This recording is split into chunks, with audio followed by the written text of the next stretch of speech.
classes. So, where are we today? By way of quick summary, everyone knows sources of authority: legislative, judicial, administrative authority. You know what is income.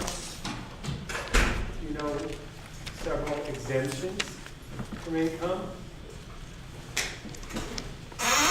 Those are represented by code sections 102, 119, 132, 109. But again, we're not covering all of them. Code section 101, life insurance. 104, 105, 106, dealing with the receipt of employer-provided health care benefits. By the way, that's the number one tax expenditure, is the fact that employer-provided health care insurance is not subject to tax. We moved on and we computed in Chapter 6, computed gains and losses, code section 1001. We figured out what is tax basis, what is now realized.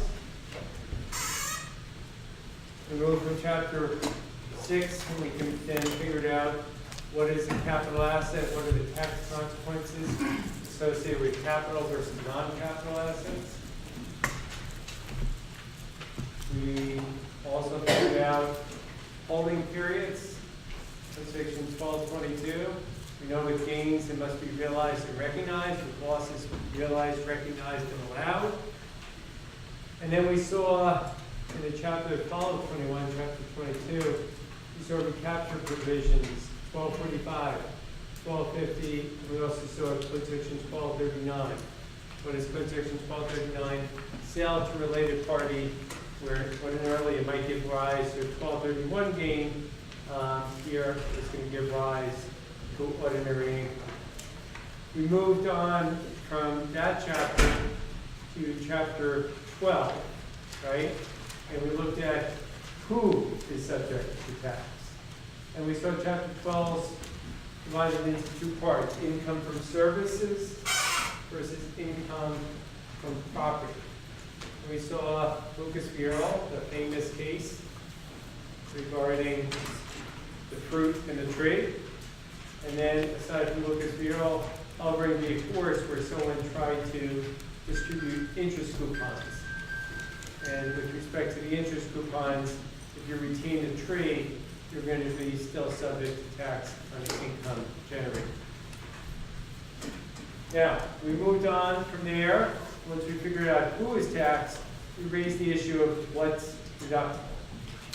And when we talked about what's deductible, I said last class that you can see it from three different vantage points, at least preliminarily.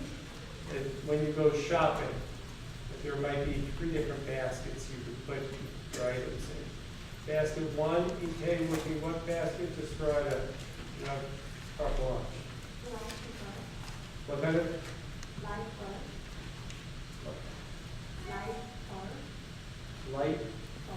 Light bulb, right. When you buy the light bulb, the question is, which basket do you put it in? What are the options? Okay. Personal, right? Code section what?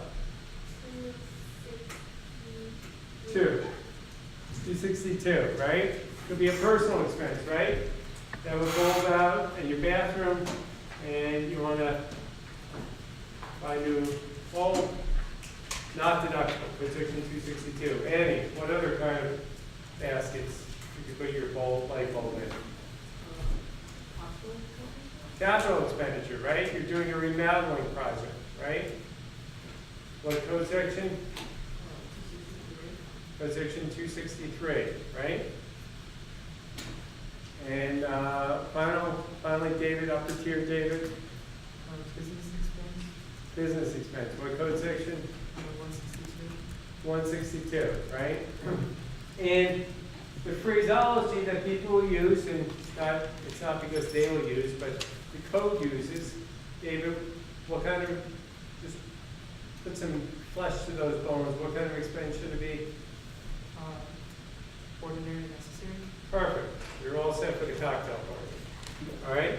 So it's got to be ordinary and necessary. And I said to you last class that the authors were going to unpackage code section 162. We're going to look at 162 A1, A2, and A3. And before we even got there, we looked at code section 162, and we had the famous Welch-v-Helbring decision, okay, defining what is ordinary and necessary. And there we got a taste of what is, in that case, was goodwill. We also looked at carrying on. What does carrying on mean? And we saw that if you're not carrying on, we saw the Ward and Frank decision, that you might have to capitalize those expenses and call them startup expenses. And startup expenses, Joe, you remember what code section? Startup expenses, Joe? Nick, you got it? Jason?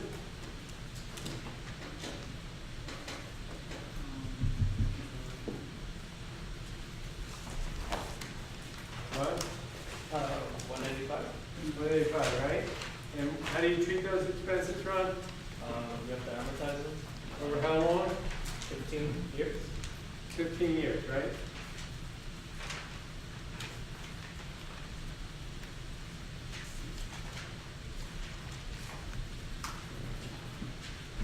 Right?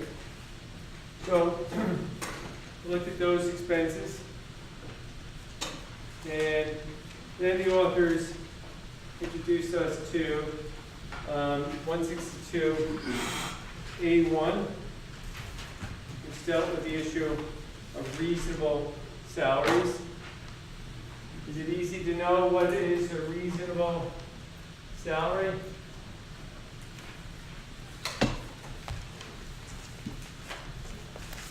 Is it easy to know what is a reasonable salary?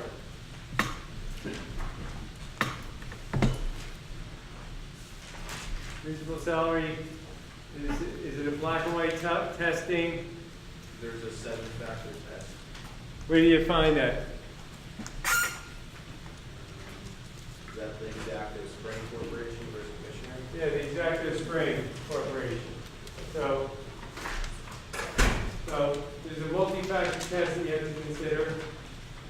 And by looking at that test, well, at least Exacto Spring said this referred to many tax court cases where there's a multi-factor test. If you recall in Exacto Spring, Judge Posner said there's actually one thing you should consider, right? Can you recall what that was? No, I do not, sorry. Nate, do you recall? What is Exacto Spring? What do you look at? Or look for? Adam, do you recall? Nate? No? Angel? What do you say?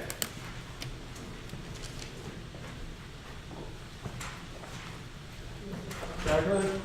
Independent investors. Independent investor test, recall that? Not always easy to put your finger on that, because I would say what Judge Posner said, but it's something to consider. If you don't meet the reasonable salary test, Patrick, is there a plan B? I want to say yes. And you'd be right if you said yes. Now, what is it? Yes pertains to. I'm not positive, I'm drawing a blank. Are you blank? Val, do you remember? Dan, do you remember? You don't get reasonable salary? David? Plan B, Amanda? Ben? You're referring to like the qualified dividends, if you were to, No. wasn't it like the deemed distribution? Is that what the question was? No, in other words, if you can't fit within the scope of being reasonable salary, it's beyond being reasonable, can you nevertheless possibly secure a deduction? I hope I'm not being too cryptic, but Brian, do you know what my brain is going towards? Constructive dividends or something? To Paul? Was it freely bargained? Yeah. Where do you find that freely bargained for? Where's that phraseology coming from?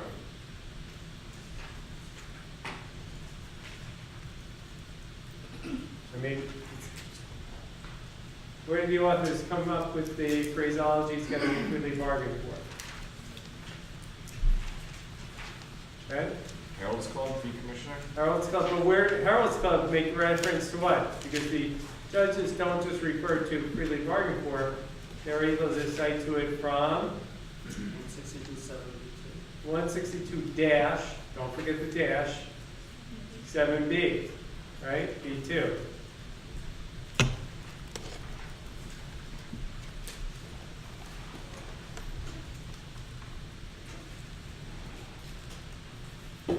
In other words, if you have something which is freely bargained for, then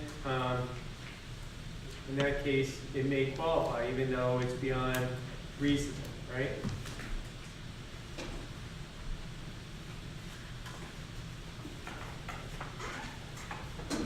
So that brings us up to where I believe we left off. Our job today is to look at a whole host of other expenses and just give a little foreshadowing. If things fall into place, my goal is next class to spend a very heavy portion discussing depreciation. Okay, so just brace yourself, we'll have a fairly lengthy discussion about depreciation. And then we have 2 more chapters. Time is not our friend here, so we will cover, we have 2 more chapters after this that we have to cover. One dealing with investment expenses. We're going to add a new code section to your repertoire. Get ready. Everyone ready? Code section 212 is going to be one of those key code sections. And then in addition to code section 212, we're going to start the last chapter is chapter 19. Chapter 19 deals with issues of timing, okay? So we're going to be focusing in on issues of timing and just making sure that, and 2 more critical code sections you can add to your repertoire. There will be others. 451 dealing with inclusion issues, 461 dealing with deduction issues. So this is just from 30,000 feet up, but giving you an idea in the next few weeks what's to come. In my opinion, I will say this. If you've been with me the whole class and put in the time, effort, and energy, you will have gotten the foundations of income tax. You've covered it all, can't cover it all, but you have the basic building blocks for this course and launch into all the other courses. So hopefully, again, if you put in the time, will be well spent. Any questions logistically or material we've covered? You're having sleepless nights? Go ahead, Ron. Chapter 19 was 451 among the other one. 461. 451 deals with inclusion issues. 461 deals with deduction issues. Those are 2 key ones. There'll be others, but those are the 2 biggies in that chapter. Any other questions? You guys are good? Anyone do anything interesting this weekend? You agree with silence? Go ahead, Frank. Yeah, we tried to go to Storm King, You went Storm to, King Art Center. So it's very similar to Ground for Sculpture. okay, where is that? In New York, right? Yeah, it's just like maybe 20, 30 minutes north of the Bear Mountain Bridge. Yeah, I've been there once, many, many years ago. It's great. You enjoyed it? Well, when we got there, apparently everybody else got the same memo, so they had to close it down. People were parked like on the roads. Wow. Is that because of the fall foliage and combination? Probably. Yeah. So Did you ever make it or no? we were right on the turn, and we had to the police showed up and actually closed it down. So we hiked around Bear Mountain Bridge instead. Okay. Bear Mountain is very pretty. I did something that many of you in this room may have done, and many of you in the room probably haven't done. Take a deep breath. I did kind of interesting hot yoga. Have any of you guys ever done hot yoga? No. Work up a pretty good sweat, right, guys? So You know, I know you heard it said it's disgusting, but I have to say, afterwards, you sort of, like, you feel energetic if you made it through, right? Is that a fair statement? It's an accomplishment. Oh, is that? It's an It's like an accomplishment. I accomplishment. did not pass out. I know several people, rumor has it, can pass out during that. Yeah, you used to. So are you a regular? Once a week, twice a week, 3 times a week? That's okay. The other thing I did, and this is because I lead a shelter, I think a shelter life, because you guys are vying for my shelter list. A friend of mine had a birthday and invited us to Top Golf in Edison. And I pulled in and I thought, oh, it's going to be quiet. Talking about not getting a parking space, and it's like an amusement park if you've ever been there. It's like a whole world I didn't know existed. It's on 3 different tiers, this driving range.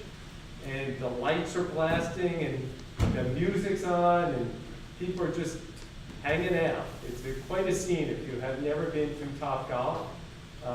It's at least something you should try. It's interesting. Frank, you've been there too, apparently. Yeah, it's really a good time. Anyone else been there? Okay, Anna, you enjoyed it? Yeah. And people, I think, right now, they don't really go for the golf. You just go to sort of, yes, golf is there, but you go to drink and eat.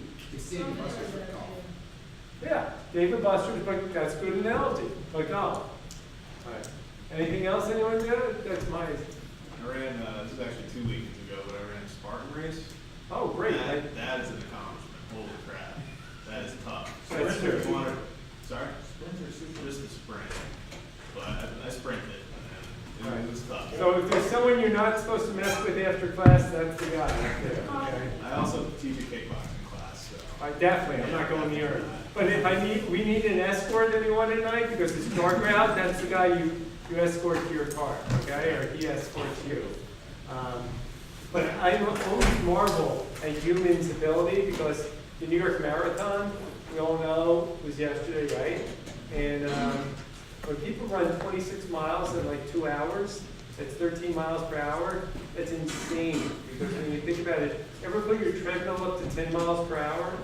Once in a while, just for fun, I try it, and it lasts about 2 minutes. But can you picture going 13 miles an hour for 2 hours? It's just incredible. So humans are quite unique. All right, we're ready?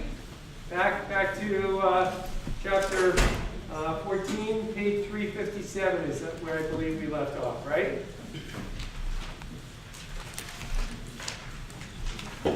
Travel away from home.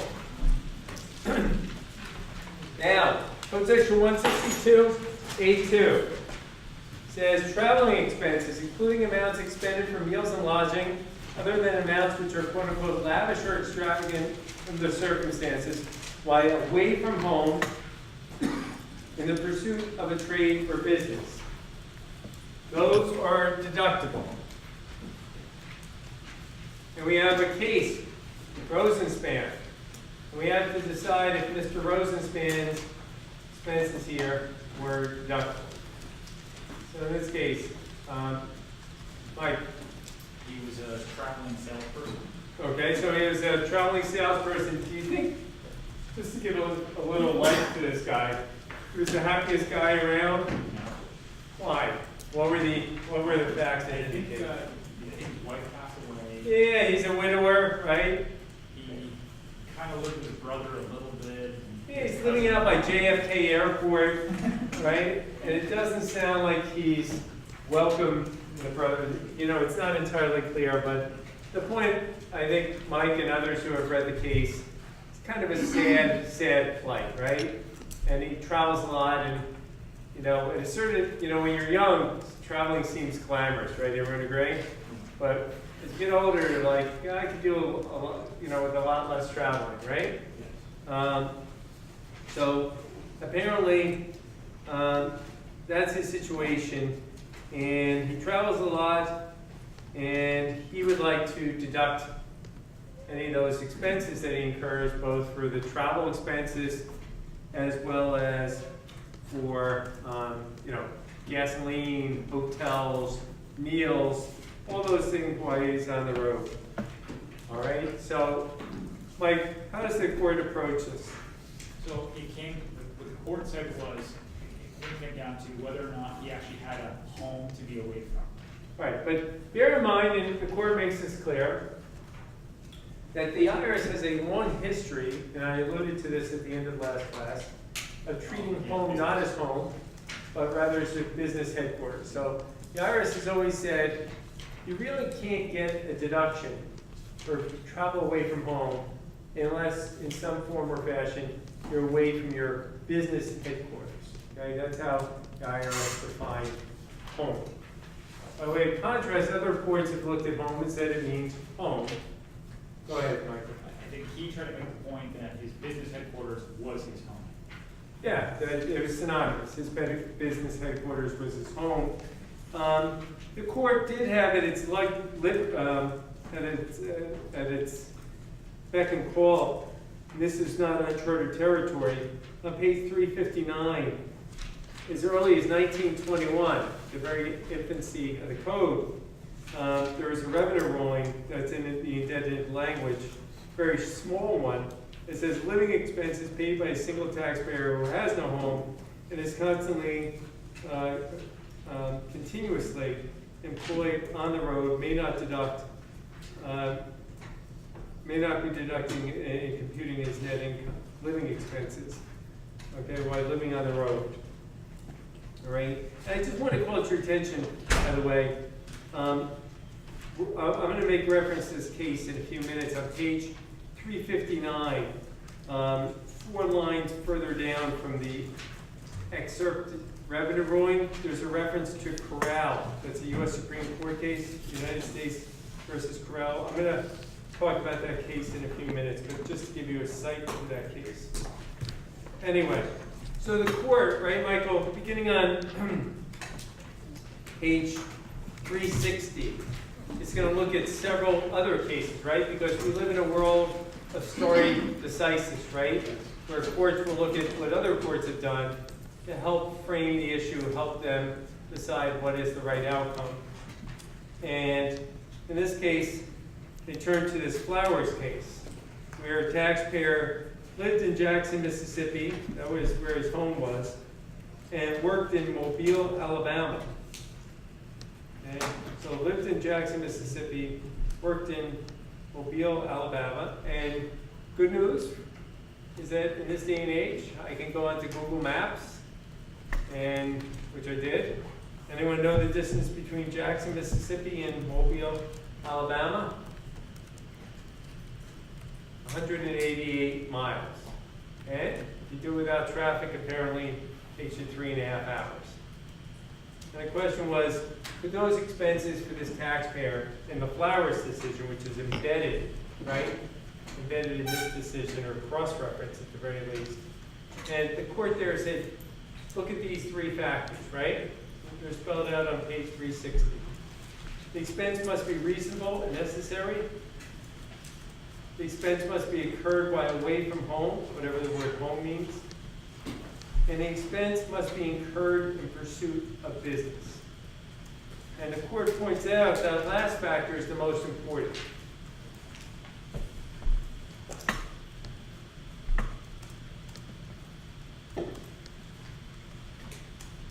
And it sort of says, well, in the paragraph that follows on page 360, the word home has different meanings, and it's never been entirely clear what the word home means.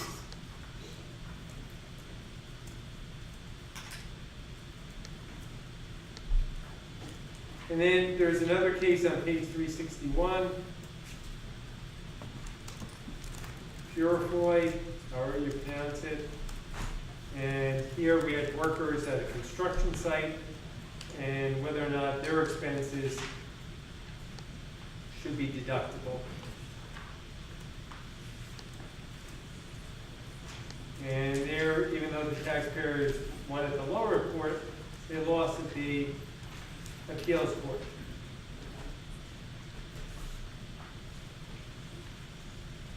And on the third case, on page 361 at the bottom, there's a Steiger, which deals with military people who resided in a military base and the deductibility of their expenses.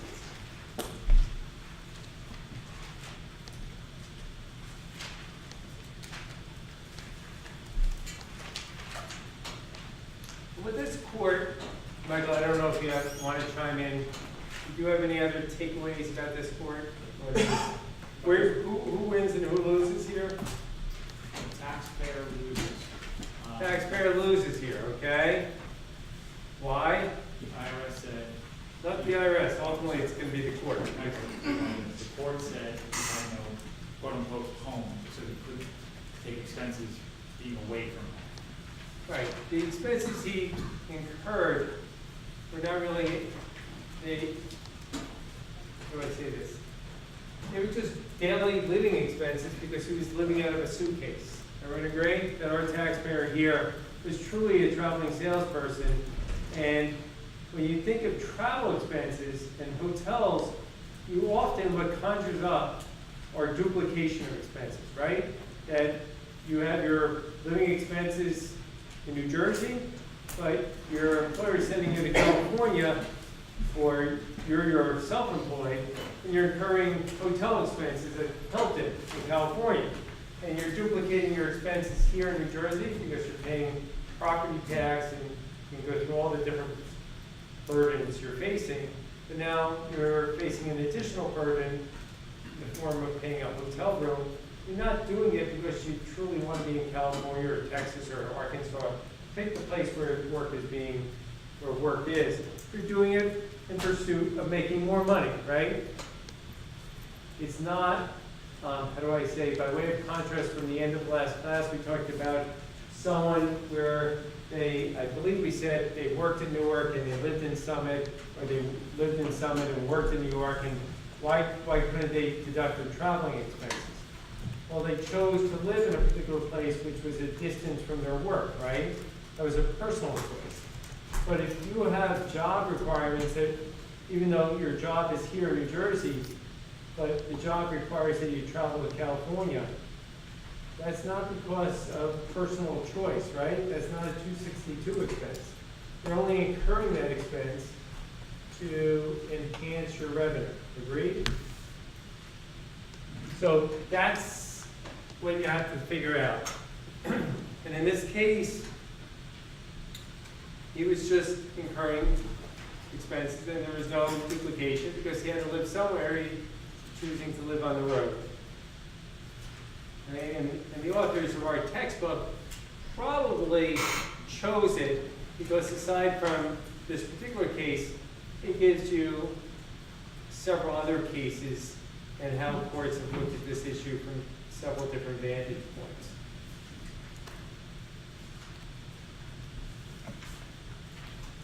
Sometimes, I think we all can agree, and I said this again towards the end of last class, travel away from home is not easily defined. There's a lot of back and forth, and sometimes you might think it should be deductible, other times you don't, and the court cases may not jive with your visceral reaction. And if you said, gee, this is hard to grasp, read the Andrews case, which is our next case, because you can see the tax court got it 100% wrong. And these are people who spend a lot of time, right, dealing with tax cases, and they blew it. Okay. In Andrews, Frank, you're nodding. You apparently read this case, right? Yep. And what happened in this case? So Andrew's taxpayer, he has a business up in, I guess, New England, where he was making pools, or he was installing pools. All right, everyone got that? We have a taxpayer installing pools, right? Up in New England, right?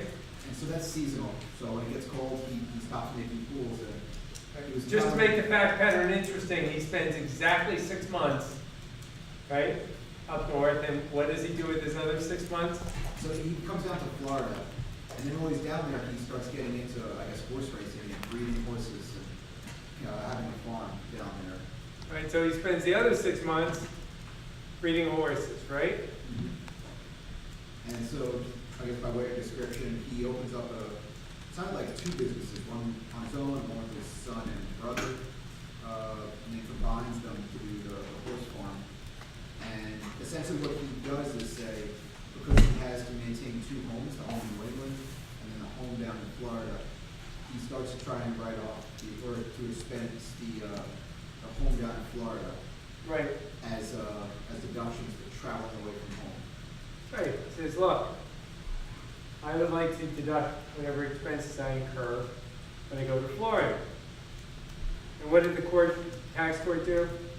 Well, the tax court, they're the ones that, when they got it wrong, they basically said they had two homes. All right, so the tax court denies the deduction in its entirety. Because the tax court said, look, taxpayer had two homes. Even the IRS, when the case gets appealed, says, well, the tax court, apparently the IRS probably argued that at the lower court level. But on appeals, they're saying, well, they got it wrong, okay? They acknowledge their fault. And I presume that they say it's the expenses that he incurs, if anything, the ones in Massachusetts, which should be deductible. So what does the court do here? Right. Well, the court, I guess it questions the ruling and says the lower court got it wrong. So it vacates that and it remands it back to them, to the lower court, to say, you've interpreted this incorrectly, go back and relook at it. So they didn't actually make a decision, they just said the lower court was incorrect. Okay, but what framework did they give taxpayers? I mean, when they remanded, they gave instructions, right?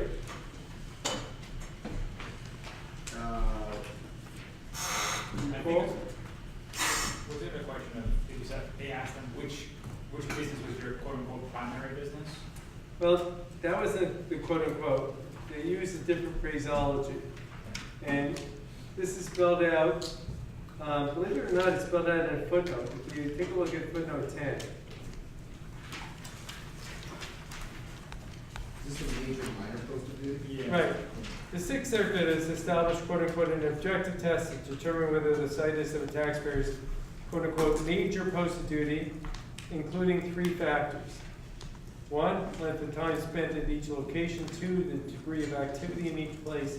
And three, the relative portion of the taxpayer's income derived from each place. It says the first factor ordinarily would be the most important, since the time spent as a business necessity at each location is a reasonable proxy for the amount of living expenses the business requires and should be incurred in each place. So they're remanding it to figure it out and consistent with this framework, right? Which is the taxpayer's major posted duty, what is the taxpayer's minor posted duty? Because wherever the taxpayer's minor posted duty is, will be the place where the taxpayer can write off, right?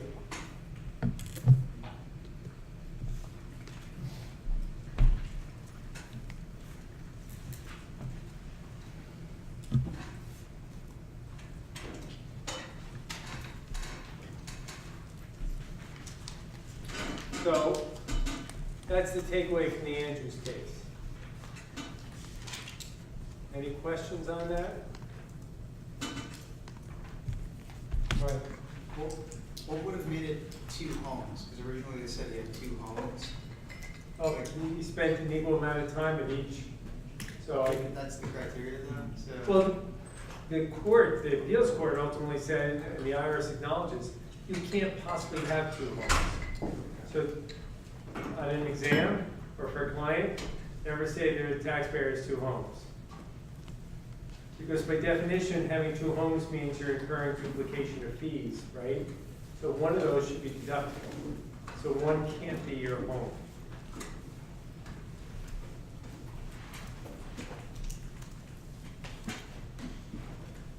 If you take a step back and you think about all these things, is the court that's referenced in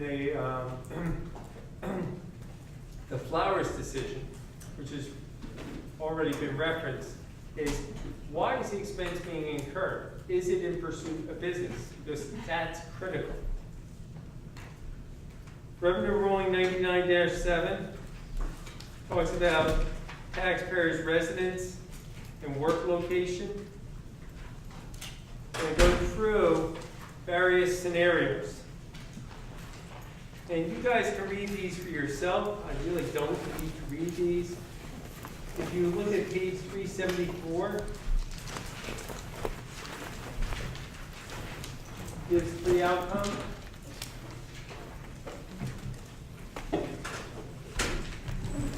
The taxpayer may deduct daily transportation incurred going between the taxpayer's residence and temporary work location outside the metropolitan area the taxpayer lives and normally works. And then go to number 2. If the taxpayer has more than one regular work location away from the taxpayer's residence, the taxpayer may deduct daily transportation expenses incurred in going between the taxpayer's residence and a temporary work location in the same trade or business. Now, let's take someone who is a landscaper, okay? If the landscaper from their house has to go to 6 different locations, okay? Doesn't have an office, right? Their home is their office. I would agree those expenses should, by the landscaper, be deductible. Yes.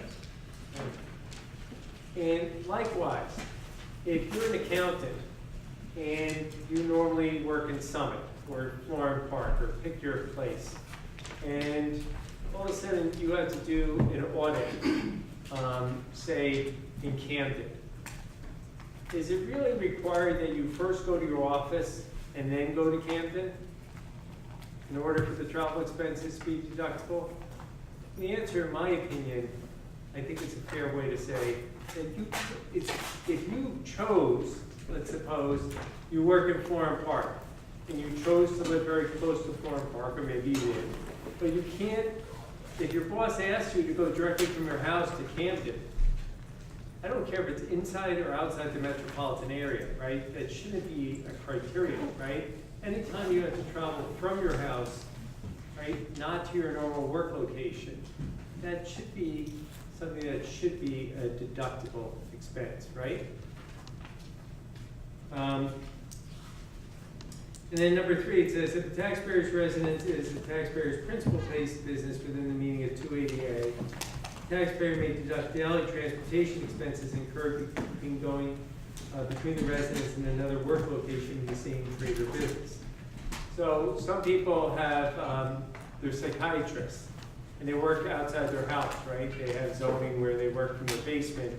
But if they have to periodically go to the hospital from their house, okay, since their house is their main point of business, and when they go to the hospital, those expenditures should be deductible. All right? Go ahead. So I just need some clarification. So going back to your landscaper example, you said that because you went to multiple locations, it wouldn't be deductible? Would be. It would be, but if you say you lived in Newark and then you only landscaped in Pennsylvania, that would not be deductible? Well, let me ask you a question. Did he have many jobs in Pennsylvania or one? No, like say he only had one job. Well, then that would not. That's a commuting But expense. then what if he had many jobs? Then, in my opinion, that would be deductible. Okay. Right? Because his home can't have several homes, if you understand what I'm saying. He's driven by business necessity that he's driving between these locations.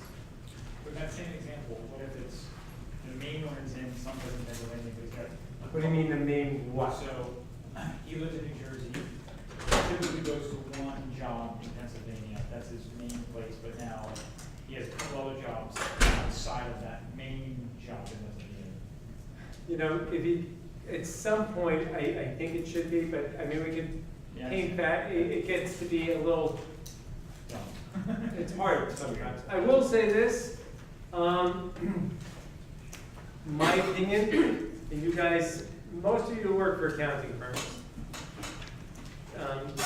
Travel expenses, in my opinion, probably some of the most abusive in the code. Everyone say that because I don't think I've ever met a doctor, lawyer, accountant, architect, any of the above professions that I know, where in some form or fashion, they don't, in some form or fashion, they deduct their travel, their car expenses. Even those who, I'm not sure what kind of things they're doing outside of just going to their office. Somehow they justify that periodically they meet clients out, and then nevertheless they should deduct and the go-to number is 5/7. Why? It goes 5 business days, two weekend days, so they argue, oh, 5/7 of my car should be deductible. And they're willing to take their chances. I will say this, if you're an employee, probably you're not taking a deduction. Why? Because what about the deductibility of miscellaneous itemized expenses in the year 2018? You can't take that. Why? Code section 67G limits deductions of miscellaneous itemized expenses until the year 2026. It suspends their use.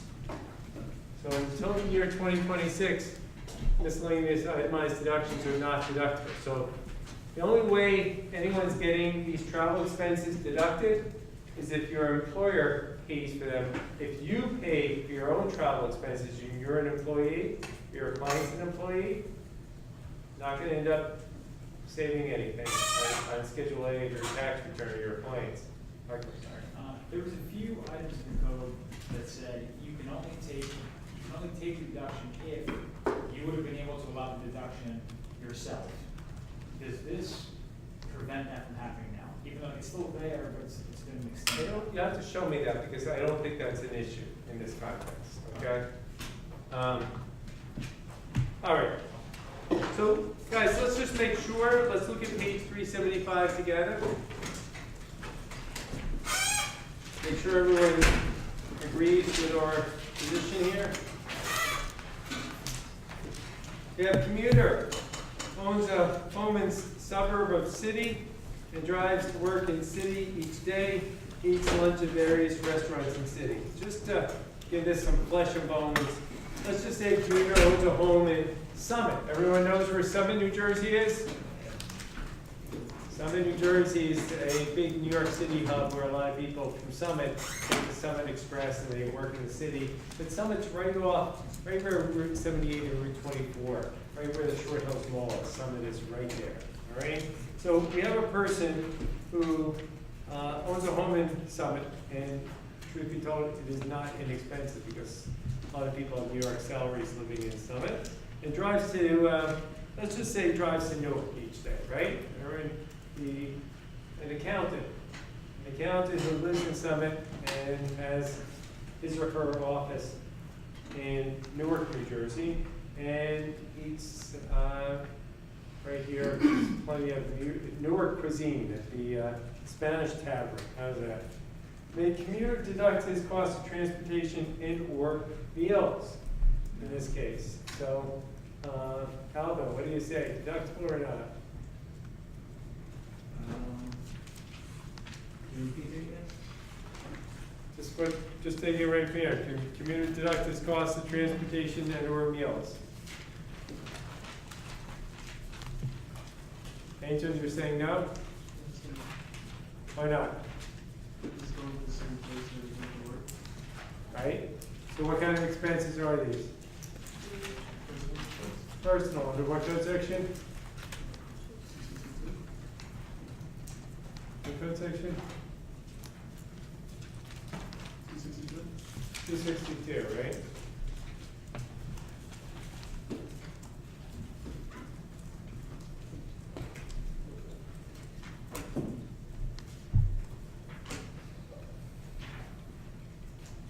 Go ahead, Frank.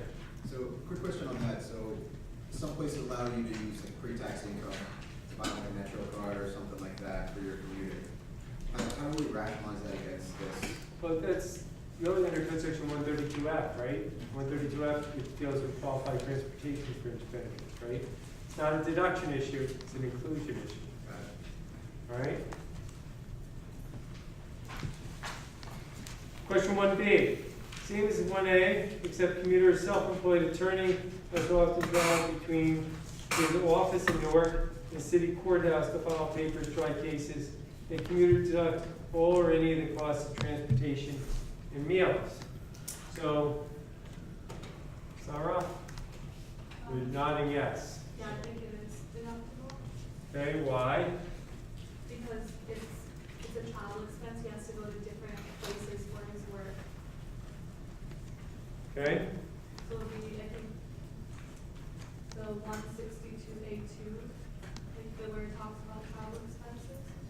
Okay, it would, Joe, you were gonna say something?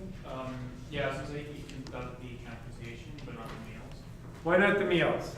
I remember reading, I think, to deduct meals, you have to be like in a flight, or it has to be like a day's trip, something like that.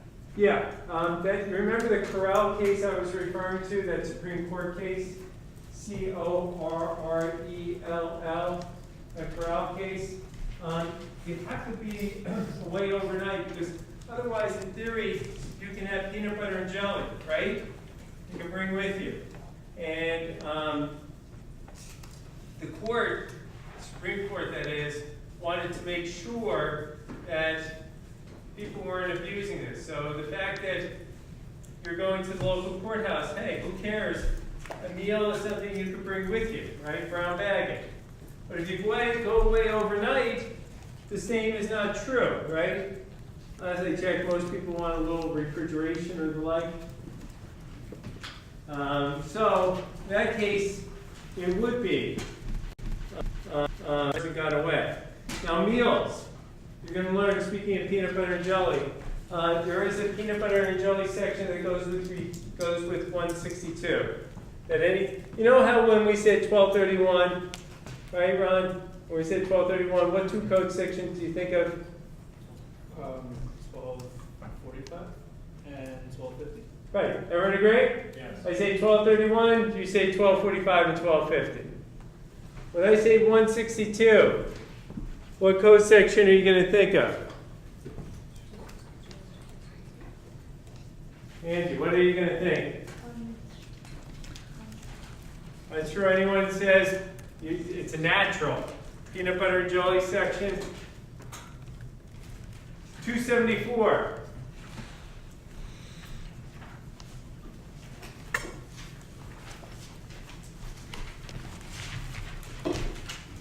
Right? And might as well get a taste because we'll get back to this. But look at code section 274 and.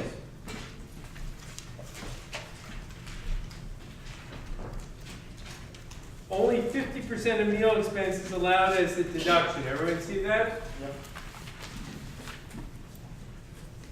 Ryan, you got that? 274N.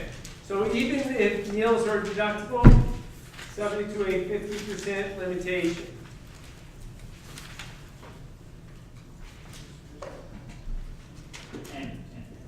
N as in Nancy.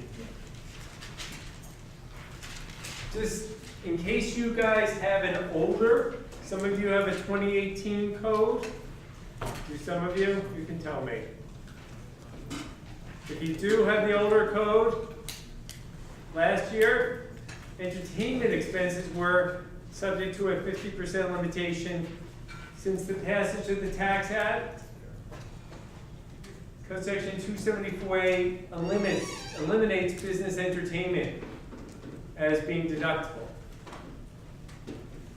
I don't know if I shared this with this class, but what did stop me is that several years ago, if you type in my name in the word Skybox, you'll see I wrote an op-ed for the New York Times saying that Skyboxes and other business entertainment shouldn't be deductible.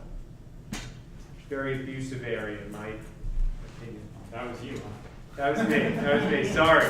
Sorry. And I got invited by Fox News to talk about my op-ed. And I thought, gee, this is going to be nice because you're going to ask me some questions about my sentiments towards deductibility of business entertainment expenses, and it'll be a casual conversation. Well, I mean, I can't believe what an idiot I was, because as soon as I got there, it was like a deer in headlights. They wanted to go for my jugular. Hey, Professor Solo, don't you know a lot of business is conducted? Is this your idea of thwarting business on the golf course? So I thought it was going to be one of those easy interviews, and truly I was caught by major surprise. Fortunately, to my knowledge, you cannot find that on the internet, so don't even look, because it's not my proudest moment. But I learned, I'm sure until the next time, to try not to be so naivete about who's asking for an interview and why. But Anyway, onward and forward. So for this actual number, it's the meals are, not because it wasn't overnight, but in the case if it was overnight, it would be 50%. Yes. So, Question C, 1C, commuter resides and works in Newark, but occasionally must fly, say, to, where do you want to have him fly? Atlanta, Georgia, right? Atlanta, Georgia, on business. He eats lunch in Atlanta, Georgia, returns home late in the afternoon. It's one of those one day. Are the airline flights deductible? Michael? yes. Sure, everyone agree? Airline flights deductible. No one's incurring that flight, right, for fun. What about the meals, Simone?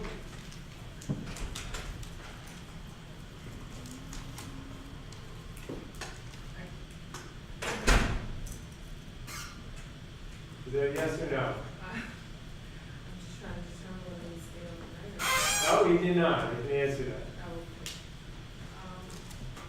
No, I wouldn't think so. It's not deductible. Everyone agree? The Corral case that I just referenced. Joe? If he has lunch with like, A business lunch is deductible. so a business lunch is him and like a client, right? Right. It wouldn't be like him on the phone. Subject to a 50, yeah, him on the phone doesn't work. By the way, if you guys want, speaking of entertainment, any of you get the Journal of Tax at work? No. All right, well, remind me, the December issue, there's a new article I have out on business entertainment expenses, which I just told you Congress eliminated, right? You might say, so what are you writing about? Business entertainment expenses, which are no longer deductible. Well, you know what people are saying now, and this is the genesis of the article, was yesterday's business entertainment expenses or today's promotion expenses. So people are saying, gee, I'm not entertaining anyone, I'm promoting and creating goodwill for my business, right? Everyone get people are trying to repackage their expenses under something that sounds deductible. Everyone agree? Because when you try to potentially promote your business, right? Let's take a clear business promotion expense. You create a pen with the name of your accounting firm and you give out the pen, right? Everyone has is that a deductible promotion expense? Sure, right? But now people are saying, well, I'm going to call when I take my buddies out to play golf. That's a promotion expense. It's not an entertainment expense. So the article, if you want, maybe I'll see, it's not out yet in 2 more weeks. I'll send you a copy of the December issue. Talk about that doesn't really work, okay? In most instances, that will not work as a business promotion expense, albeit you're going to hear a lot of people these days talk about how they're going to shoehorn or try to shoehorn those expenditures into that realm. Okay. Question 2, taxpayer lives with her husband and children in Summit and works there. Okay?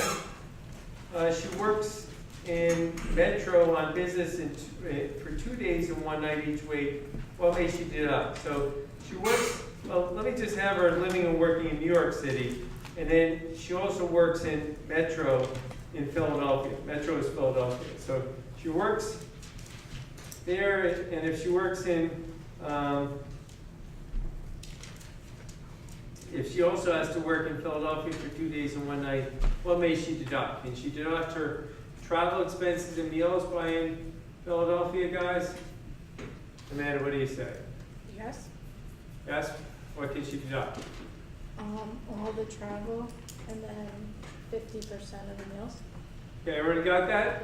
She can deduct her travel expenses going to taking, Metro line, right? Philadelphia, and deduct the meals subject to the 50% limitation.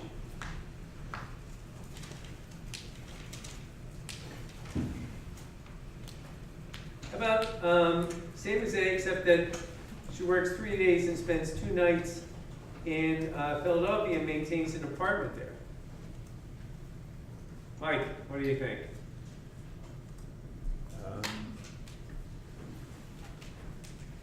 This is similar to the, what is it, the Andrews case? So I would say that the travel there and then the expenses related to the apartment would be deductible. What, say again? The travel to get there and then the expenses related to the apartment because of the duplication. And Dan, would you agree? I think it's not deductible. No. Nothing. Joe? I would say it depends where her home is located. Can we put a different phrase to it? Mike, you were gonna say? I would say it's deductible.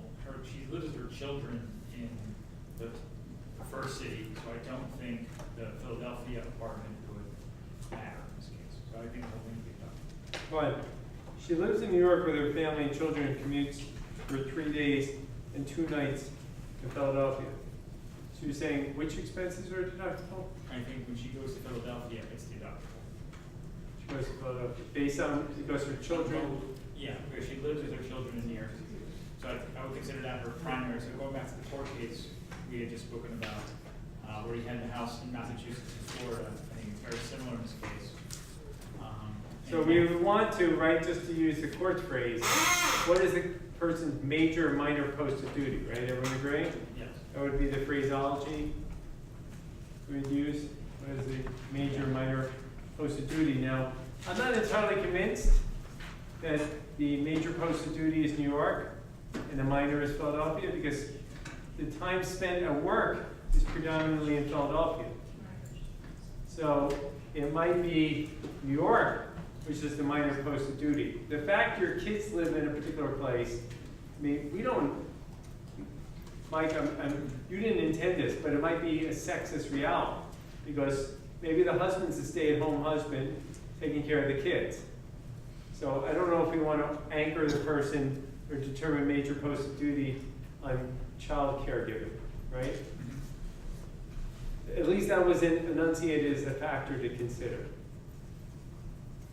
Okay? So it depends more on where she works as opposed to where she lives the majority of the time? But they said where the person works, right? Wasn't it? All right, question C. Taxpayer and husband own a home in New York City. The husband works there. Taxpayer works in Philadelphia, maintaining an apartment there, travels to New York City each weekend to visit her husband and family. So, very romantic.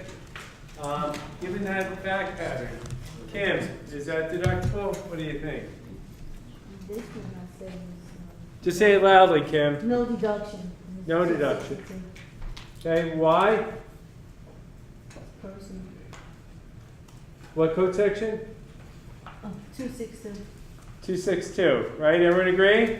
This was her choice, right? To live apart from her husband. And this is truly a personal expense, right? So this would be a non-deductible expense.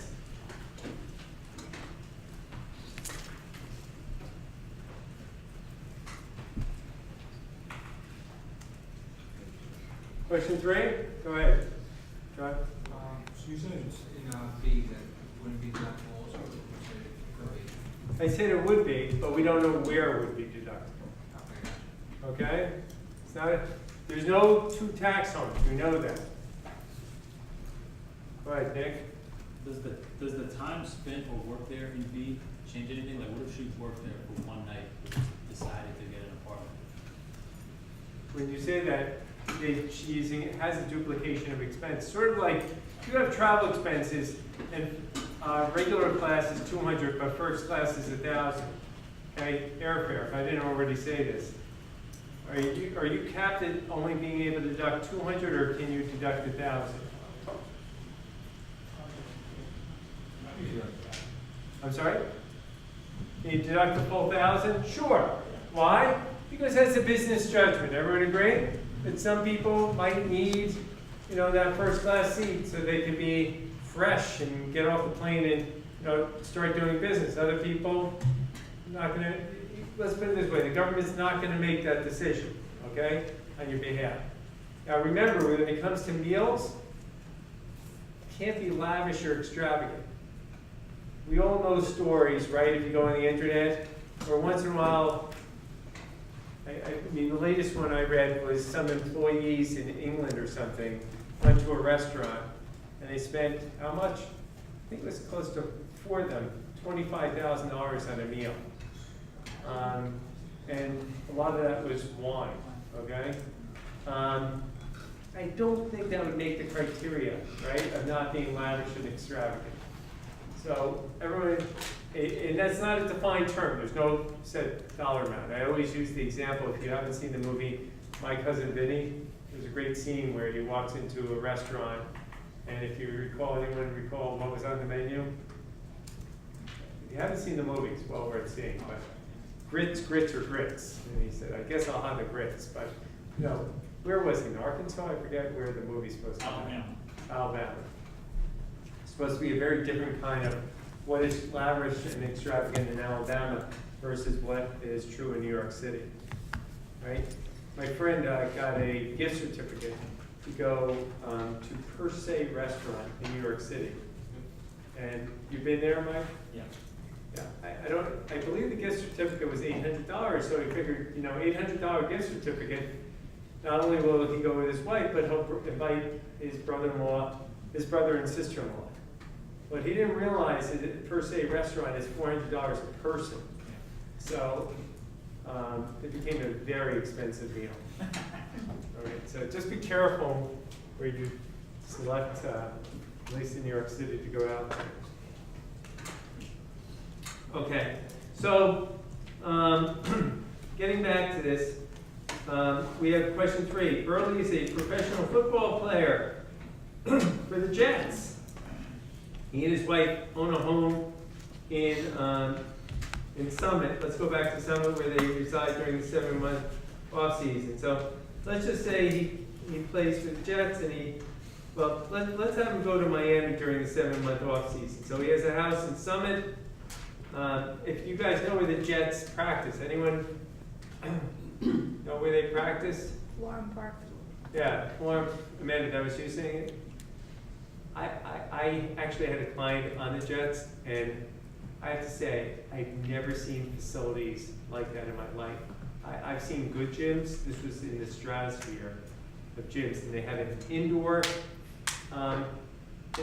outdoor, and like mix kind of thing where they practice. And the parking lot was like an exotic car parking lot. Like every fancy car you can imagine was there. It was quite a scene. So anyway, the person could live in Summit and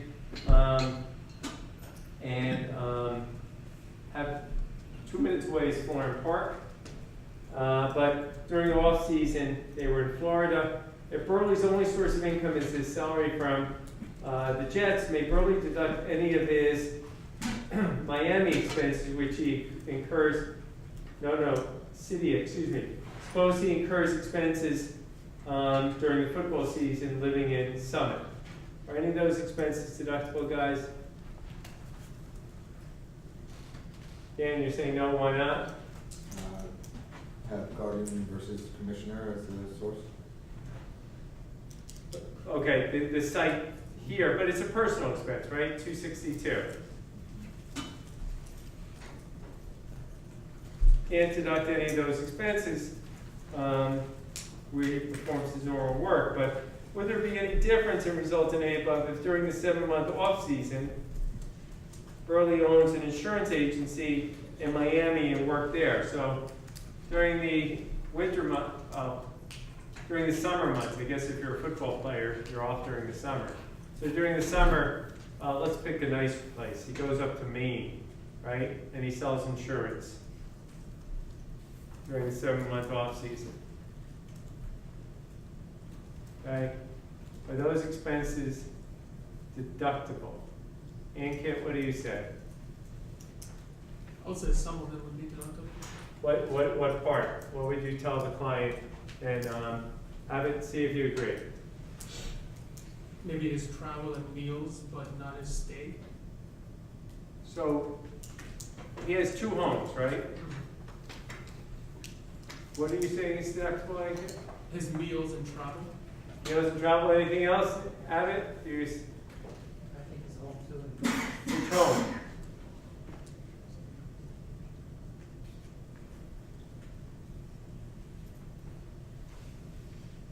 Angel, you were gonna chime in? I'll say his home would be deducted. Say again? His home? Where? Which one? The one up in Maine or the one in Summit, New Jersey? In Maine. Haven't those you? Yeah, that's me. Why in Maine? What led you to say Maine? Because he also has an insurance agent. Well, why would you say his expenses in Maine should be deductible? If we looked at footnote 10 in the Andrews case, what's the most important factor? Length of time. So Jacqueline, based on that factor alone, and the person has a house in Portland, Maine, Summit, New Jersey, what's deductible, Jacqueline, under that? The seventh one. That's deductible? Is No, it no, I'm saying which one is it? That one wouldn't be deductible, because we're spending more time of the year there. Okay, based on the factor of where you spend more time, the court seems to suggest, right, that this would be his primary home, this would be his minor posted duty, the one in Summit. Everybody agree? Yeah. But remember, it's a multi-factor test. And if Burley makes $10 million a year, $10 million a year playing football, and it makes $10,000 a year, right, selling insurance, that might color your opinion. Where's his major posted duty? Right, Jacqueline? Couldn't that reverse and say, you know what, his major posted duty, right, is really down in Summit, right, because that's where he's deriving his economic livelihood. And this is just a joke job up there, right? That's his minor posted duty. So the authors are obviously being strategic. They're trying to make you think, right, that this is a tough issue, which it is. It's hard in this case to ascertain where is the taxpayer's major or minor posted duty, right? So I'm not trying to be ambiguous for your notes, okay, not my goal in life, but it's not entirely clear where the taxpayer's major and minor posted duty are. So, let's say we could define which one was, what would actually. Wherever his major posted duty is, wherever his, I should frame it the other way, wherever his minor posted duty would be deductible, those expenses incurred at the minor posted duty. But what different expenses, like housing? Housing expenses, all travel expenses to and from. He's only incurring those expenses because he can't have two tax homes and he has duplication of expenses. Okay. But wouldn't it be considered a part-time resident in both states? It would be, but that doesn't color that one should be deductible. Now, at some point, look, let's just face it. Burley is making $10 million, make up a number, playing football. Let's just make him $100,000 a year with insurance. Okay? Suppose he's incurring $80,000 in expenses, right? As the US government, I'm okay with that, right? If I want to make myself as a Congress, because if someone spends $80,000 to make $100,000, you know, we're partners. Meaning, if I'm Uncle Sam, I'm still going to make tax revenue on the $20,000 delta. Everyone agree? Yeah. At some point, if Burley incurs $120,000, suppose he really doesn't make much money, right, selling insurance, a measly $10,000, right? And he incurs regularly $80,000 worth of expenses, right? So it suggests that, I'm going to scratch my chin, maybe he's just using that as a way to secure a tax deduction, right? He just has that second job. I think it's at some point very reasonable to disallow the expenses in 262 personal expense. Where does this come up? Some of you are familiar with Code Section 183. It deals with something called hobby losses, that they're not deductible unless you can show profits 3 out of 5 years. Because some people like breeding dogs, right? Ever meet dog breeders? Okay? And they breed dogs, and probably about 90% of the dog breeders lose money, right? But they love it because they just love the particular breed, right? And they love going to dog shows, and it's a whole social network, right? And should those expenses be deductible? And code section 183 says no. Because it's what is hobbies? What are hobbies, I should phrase? Well, if you're not making money, they're personal expenses, right? Everyone agree? You know, scratch the surface. What is that dog breed? Well, it's really a hobby. So this is not something unique to this area, is my point. So I'm just trying to relate that to Berlin. That's code 363. 183. Check me on that, I'm 90% sure I'm right. Now you got me going, I gotta check myself. Am I right? Yes, Yes, you're right. Thought my credibility was gonna fall down the tubes there. Okay. Question 4. Consultant operates a management consulting business in New York City where consultant and family live. Consultant has a client with troubles in Philadelphia, in another state. The client asks consultant to perform services in Philadelphia for 9 months. Consultant family stays in New York City and he rents an apartment in Philadelphia. The consultant's expenses in other city deductible in Philadelphia. Would those expenses be deductible? Okay? Those expenses be deductible. Perla, what do you say? Deductible or not deductible? Is he the only client? I don't know what you mean by is he the only client. Because you briefly mentioned that if, Let's say there's a consultant that has many clients. Okay? I would assume that they have many clients. okay, in case that he has many clients, is deductible. You say it's deductible. All of it? Kathy, would you agree? Ming, would you agree? All of it's deductible.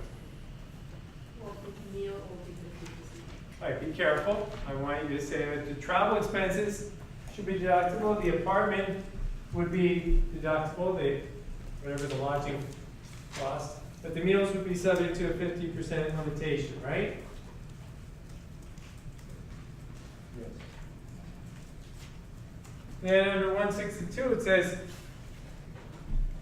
why? Because we don't expect this taxpayer, right, to pick up his family and move to Philadelphia for 9 months. Everyone agree? Yeah.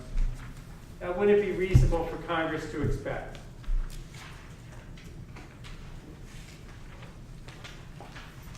On the other hand, if consultant is expected to be in Philadelphia in 9 months, and after 8 months it's extended to 15 months, would that be deductible?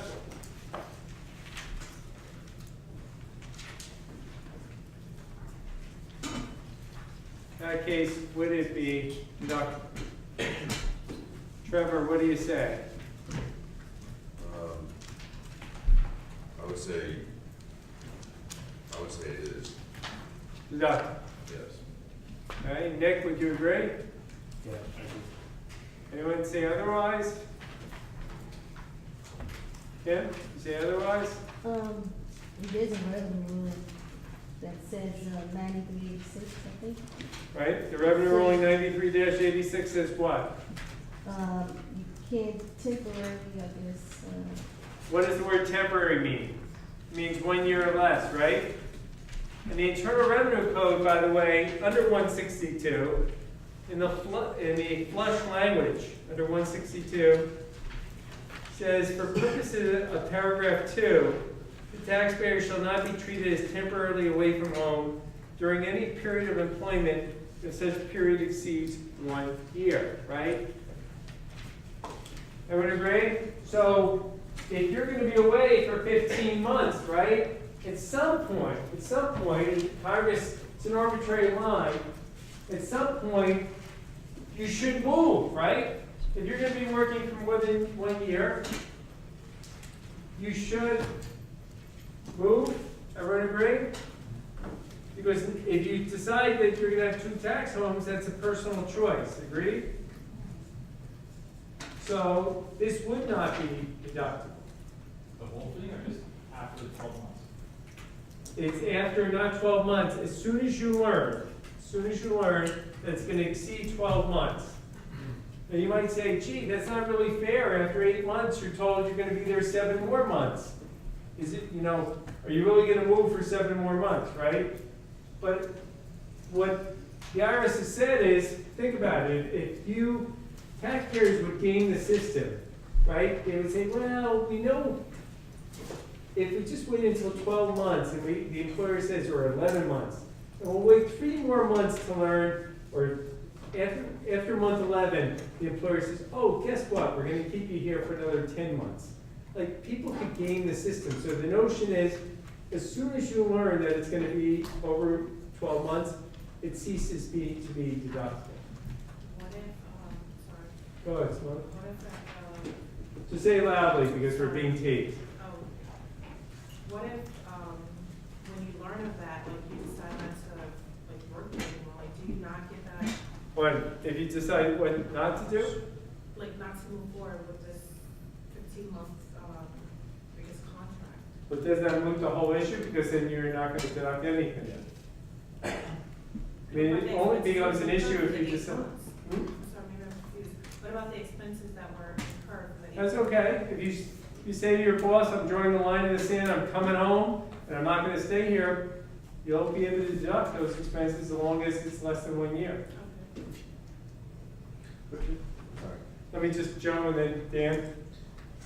So he has the extension, so now his primary residence is gonna be in the city where he's working. So then does that mean that he can deduct his house or his family? No, because there's no duplication of expenses. His family should move to him. Yeah? But you're still able to deduct everything that you had deducted previously. Yes. Based on that, right? And question C, what resulted in A, about consultant and his family had lived in a furnished apartment in New York City, and he and his family gave up the apartment and moved to Philadelphia, where they lived in a furnished apartment for 9 months.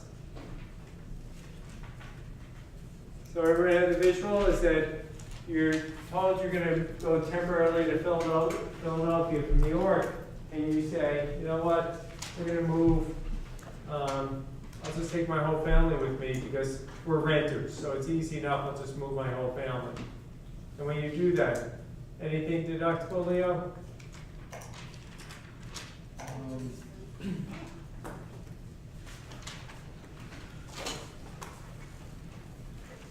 Wouldn't it be all deductible? What do you mean by all? Well, let's put it this way.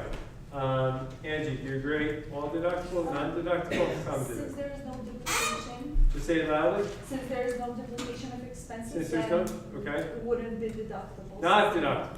Leo, do you agree, disagree? There's no duplication of expenses, personal choice, so none of this would be deductible.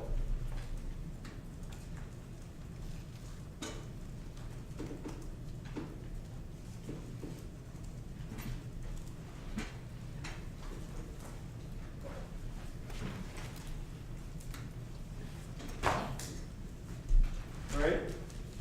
Now, hold that page, but I want you to, I'm going to call, I think I told you this, but if I didn't, that's okay, because you can look at it when you get a chance.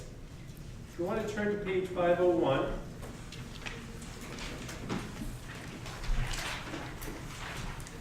The authors moved a segment of this chapter. Our chapter, chapter 14, deals with business expenses. In chapter 17, the first part deals with restrictions on deductions, and the first part deals with restrictions on business expenses. And this is important. I'm not quite sure why they moved it. That's okay, we'll deal with it. So, the first few pages, just sort of general overview on restrictions on deductions. And this shouldn't surprise people. Why? Because just like we know with gains, gains must be realized and they must be recognized. With losses, right, Congress is circumspect. They must be realized, recognized, and allowed. Similarly, no one's going to be surprised to learn that with respect to deductions, Congress wants to make sure that taxpayers aren't playing games, and as I suggested before, Code Section 162, you got to think about Code Section 274. So beginning on page 504, there's a discussion on 274 limitations. And generally, you can read the historical background, but beginning on page 505, it now provides at the bottom of page 505, no deduction is allowed with respect to any activity generally considered entertainment, including amusement, recreation. Now, meals which are not entertainment, and again, I'm going to make this, people who go out and take their clients out for meals will never call the meal entertainment, even if you go to a Japanese steakhouse and they're giving a little show there, right? Doesn't matter. People are going to call their business meals something of substance was discussed during the meal, business-wise, that it's not being done for just entertainment purposes.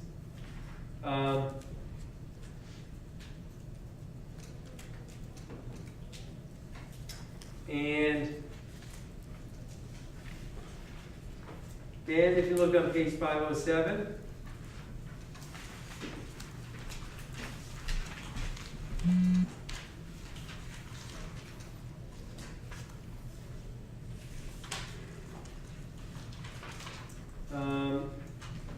it talks in general, when you get a chance, about other code section 274 limitations.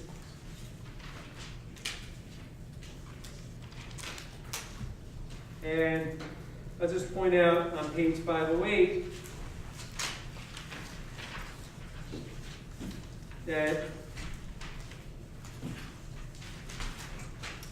certain expenses, including meals and lodging, they require substantiation. You cannot estimate your expenses. They require the exactness. There is a case called Cohen v. Commission, C-O-H-A-N v. Commission, Cohen v. Commissioner. In Cohen v. Commissioner,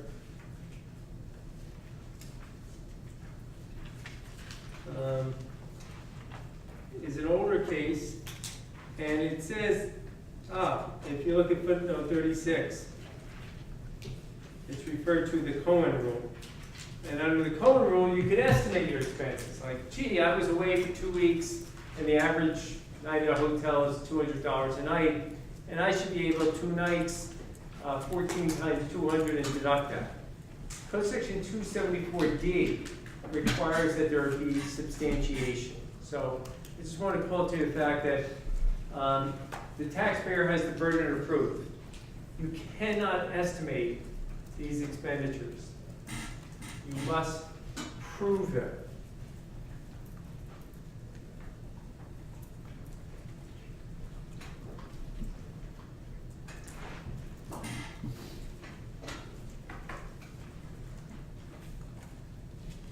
All right, so let's just see if you guys get a handle on this. Let's go through the problems on page 508. Business person incurs the following 162 deductions. To what extent does 274 limit their deductibility? So even if they might pass the 162 threshold, can they nevertheless does 274 impede their deduction? Business person takes a client to lunch in a ball game, and to client's dismay, discusses business most of the time. Would that kind of expenditure be deductible? I think I heard someone whisper yes. Yes, so it would be deductible. Why? Since they would consider it a business expense, since they discuss business all the time. Okay, Dan, would you agree? I think 50% of the meals, or 50% of the lunch. 50% of the meals, 50% of lunch. Anyone have a different opinion? Go ahead, John. The ball game would not be deductible, but everything else would be, the lunch would be 50% deductible. Yeah, I agree. All right, the ball game is not deductible anymore. It's section 274A, right? The cost of the ball game is no longer deductible. The cost of the lunch would be. You should document what was discussed during the lunch. It's fully deductible? 50% limitation, 274A.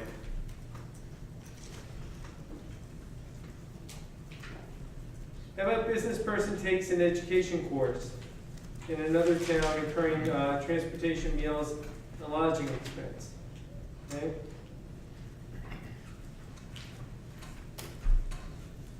So if you take a continuing education course, Corey, Dane, deductible or not? Say yes. Say yes, Dane, would you agree? I don't think it's allowed to be deducted. I'm sorry? Yeah, not deductible. Why not? Qualified transportation fringes are not, their deductions are allowed. Is that 274A4? What makes you think this is a qualified transportation fringe? I was just looking at the word transportation, I suppose not. I think you're extrapolating too much here. I think, again, if you travel, let's go, and by the way, let me just give a final pitch. We had close to 60 people signed up for this Friday night. And if you had to travel, right, to hear about Code Section 199A and qualified on opportunity zones, Code Section 1400Z, Dane, deductible or not? Not deductible. Why not?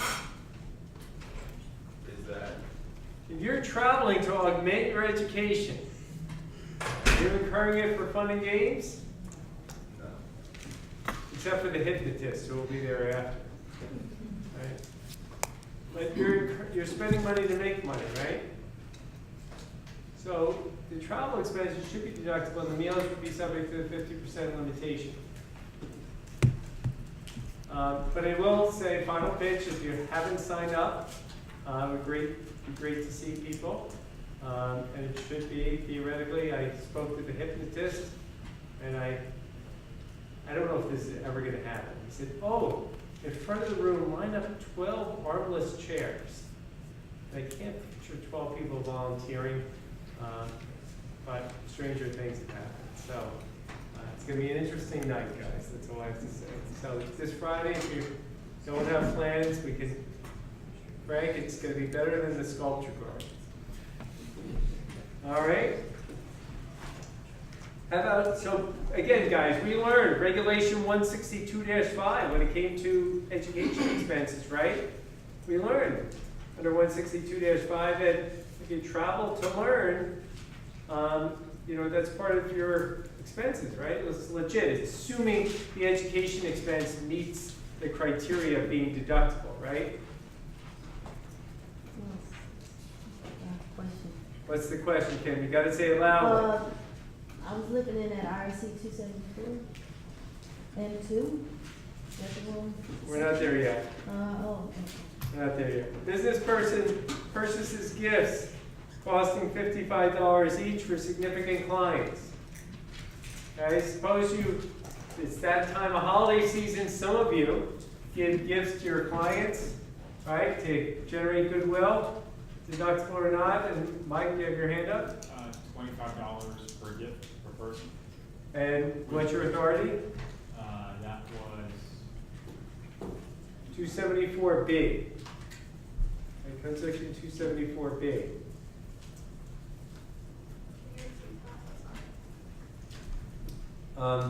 Only the first $25 is deductible.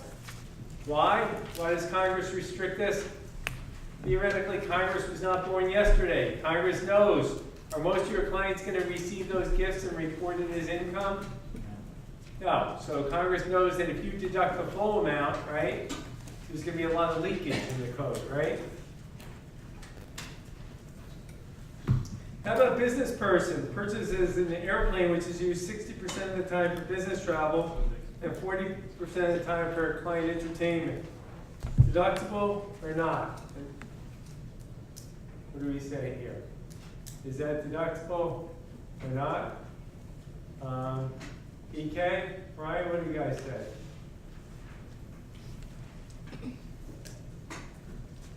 I'd say it's partially deductible. Partially deductible, how much is partial? EK, you agree? Yes. Which part? Up to 60%? Yeah, 60%. The portion of the claim relating to entertainment is not deductible. Portion of the claim relating to legitimate business travel is deductible. There's a regulation on point here, 274-2B1, 3 little i's, C. I'll repeat, 274-2B1, 3 little i's, C. What about business person provides employees with qualified parking, which is excluded from their gross income under code section 132A5? So if they can exclude it from income, can the employer deduct it? And this is under new law. If you look at code section 274A4, okay, 274A4, it is no longer deductible. And the authors make this, if you read page 507, the authors make this point. That if you go to the last sentence that goes from page 507 to 508, thus no deduction is permitted for van pool benefits, transit passes, or qualified parking.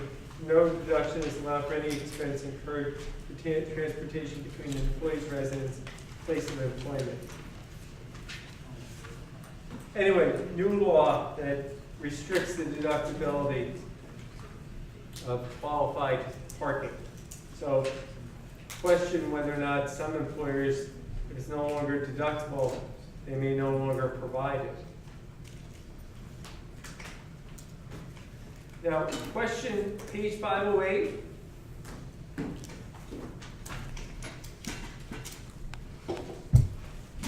Let's see if we can get through this problem, and then we'll take a break. Everyone up. No one's going to get mad. We'll go for a few minutes, and then we'll take a break. Finish this problem. All right, you ready? If a traveler flies from her personal tax home in New York to a business meeting in Florida on Monday, the meeting ends Wednesday. She flies home Friday afternoon after 2 days in the sunshine. So, let me just make an observation. You guys do it the way you want it, but holding up fingers never hurts, right? Monday, Tuesday, Wednesday, Thursday, and Friday, right? Got a full 5 fingers, right? Frank's giving me the high five as well, right? So we got, everyone's with me, everyone's there. Five days away, right? And just to make this interesting, let's say the travel expenses to Miami are $500, right? And again, we already decided whether it be first class or coach, it's all deductible, right? Everyone agree? I've decided personally when I go on longer flights, I have a trip scheduled to, I'm going for the first time to Japan over the upcoming holidays, that when you take a little Ambien, who cares if you're coach first class, it's all the same, right? So that's my little pitch, like, you don't need first class. All right. Putting that issue aside, what's deductible and what's not? Okay, let me just ask Annie, Annie, and David, and Dan.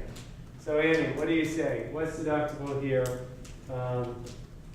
regarding, and let's just say, let's put up, we said airfare was $500, meals per day, let's just say meals per day, or $50 a day, and lodging is $100 a night, okay? Everyone get the visual? We got 3 different expenses, unless I'm missing something, right? We got transportation, meals, and lodging. In fact, take 1 second. I'm going to keep my mouth shut for 30 seconds. Come up with a number, Andy, of what you say is deductible here, given this fact pattern. Everyone in the room, come up with a fact pattern, a number. Trevor? What was the meals and? This is airfare. This is meals. This is lodging per night. Meals per night, per day. This is round trip airfare.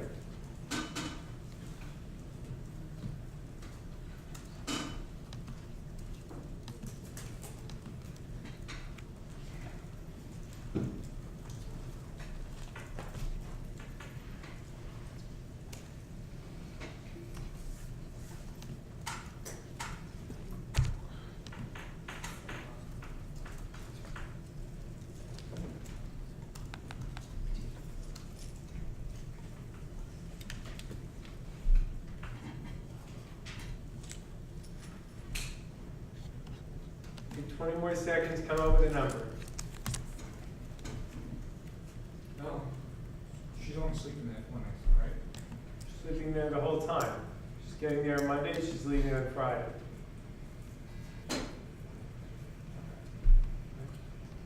She's spending 4 nights in the hotel, Monday night, Tuesday night, Wednesday night, Thursday night, and then she's sleeping.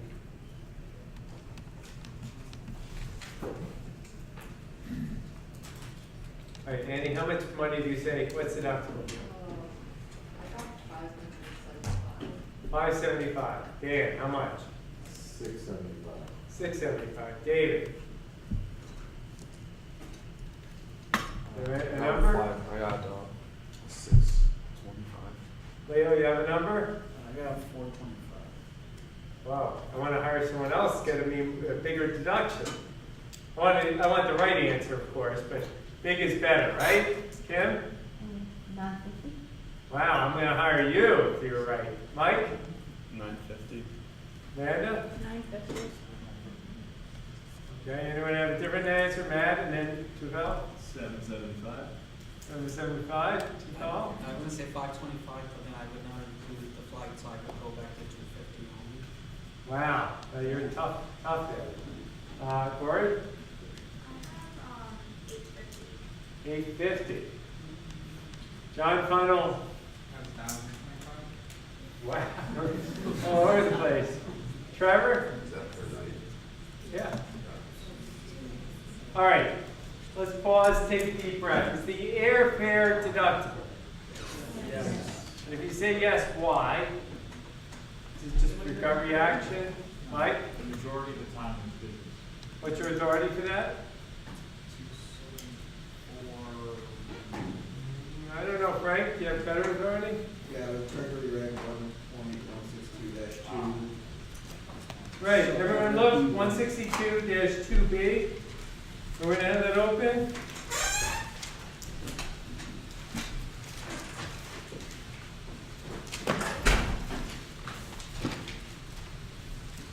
(162-2B2).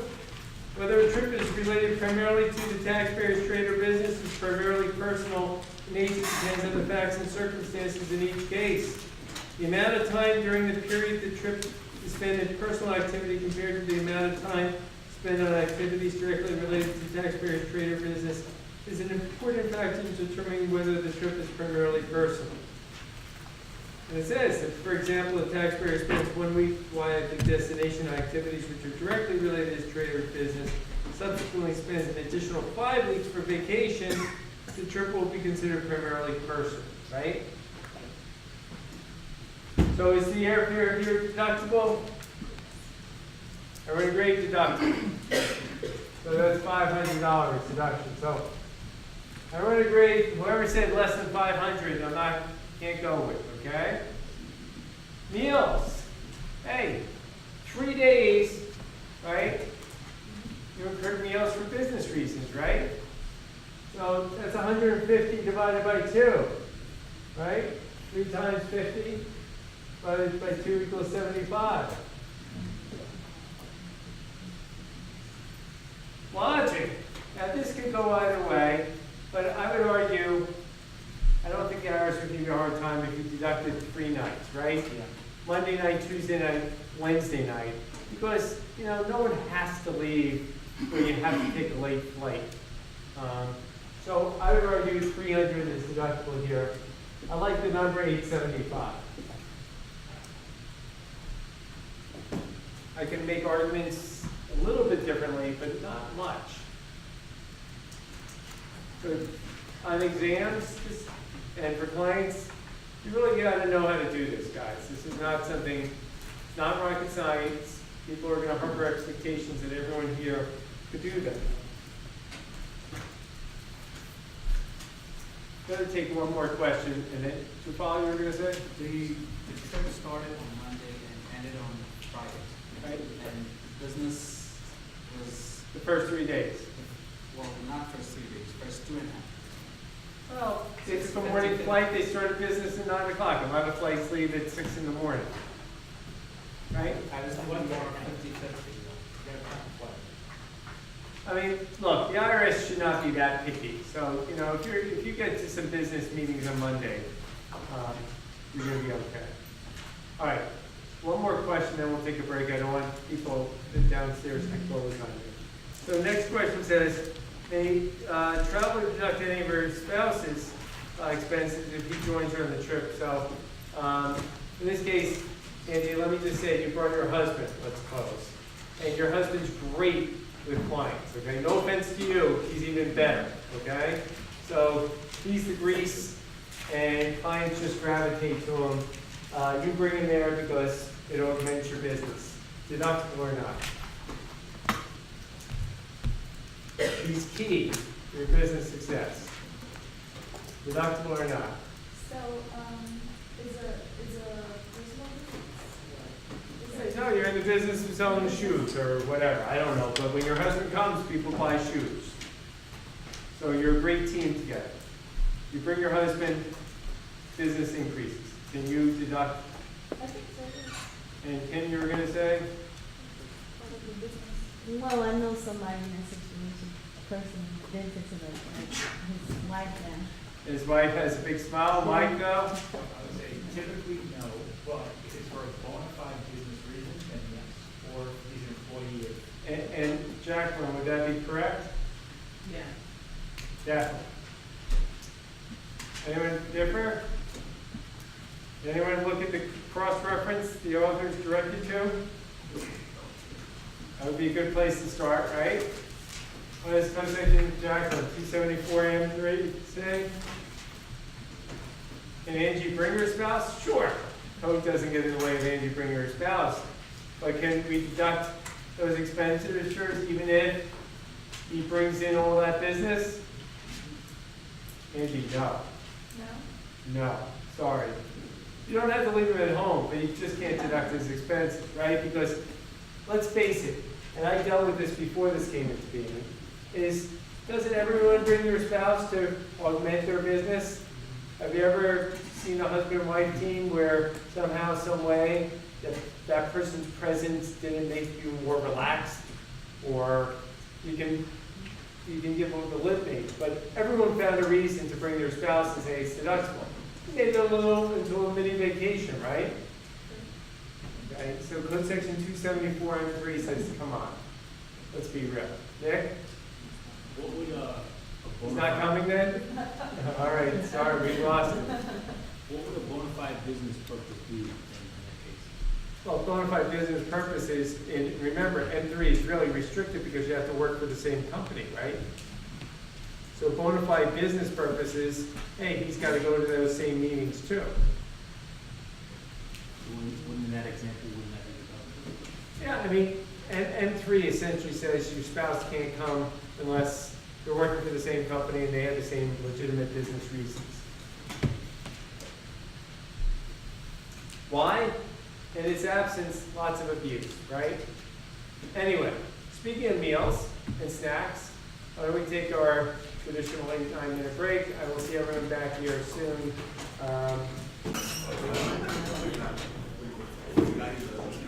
All right, so let's pick up where we left off. Question C, 2C. What results may the traveler stays in Florida until Sunday afternoon? So if you do the same fact pattern, but now traveler's going to stay there until Sunday afternoon. We have Monday, Tuesday, ready Frank? Monday, Tuesday, Wednesday, Thursday, Friday, Saturday, Sunday. Got it? We have the same sort of expenses, right? In this case, if I told you that, give me a number of what would be deductible. Give me a dollar amount that would be deductible. Patrick, Abbott, Simone, three of you. Come up with a number, just tell the class what would you say is deductible.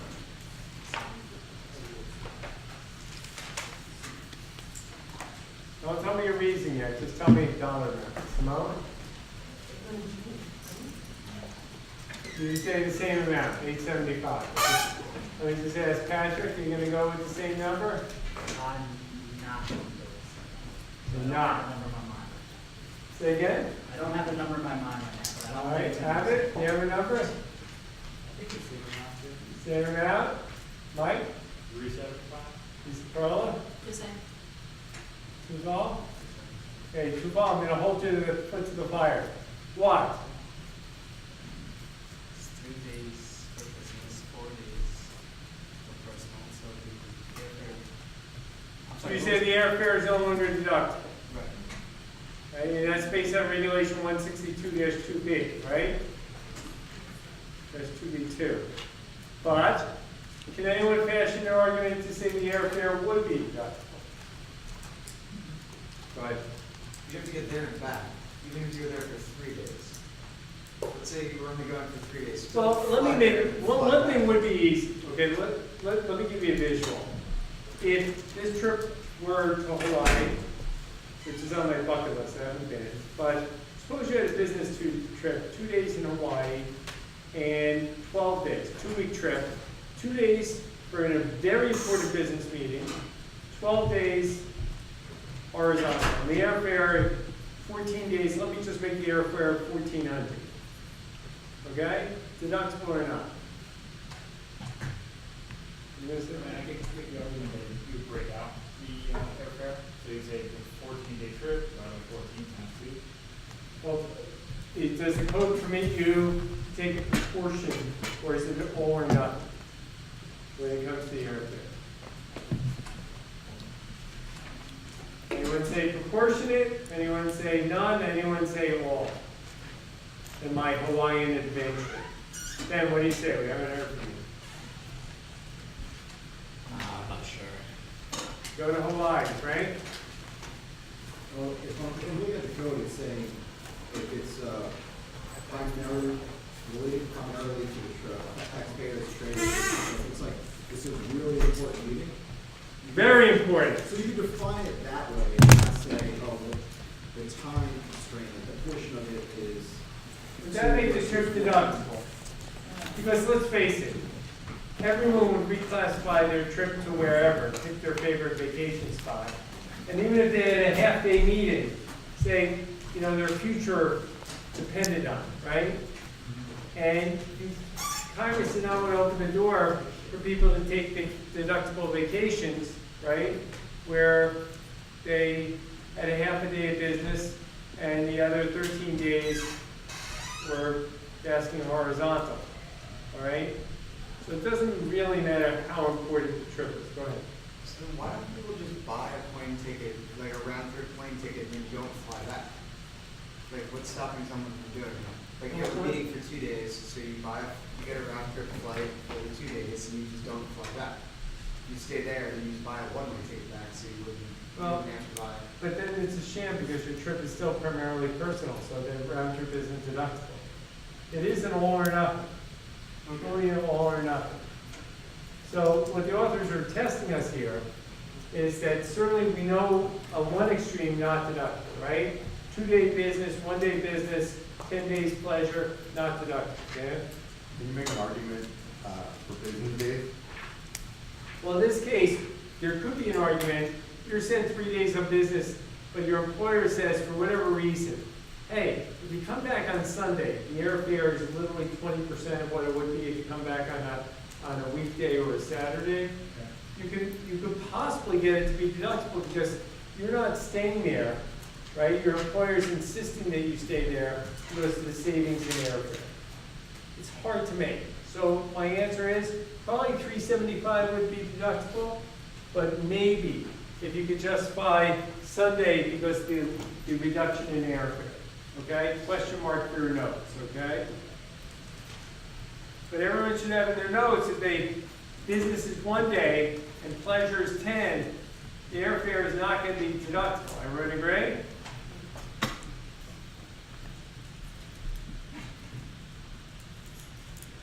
Okay, question D. What results in A above if the traveler takes a cruise ship, leaving Florida on Wednesday night and arriving in New York on Friday? So instead of flying home, take a cruise ship home.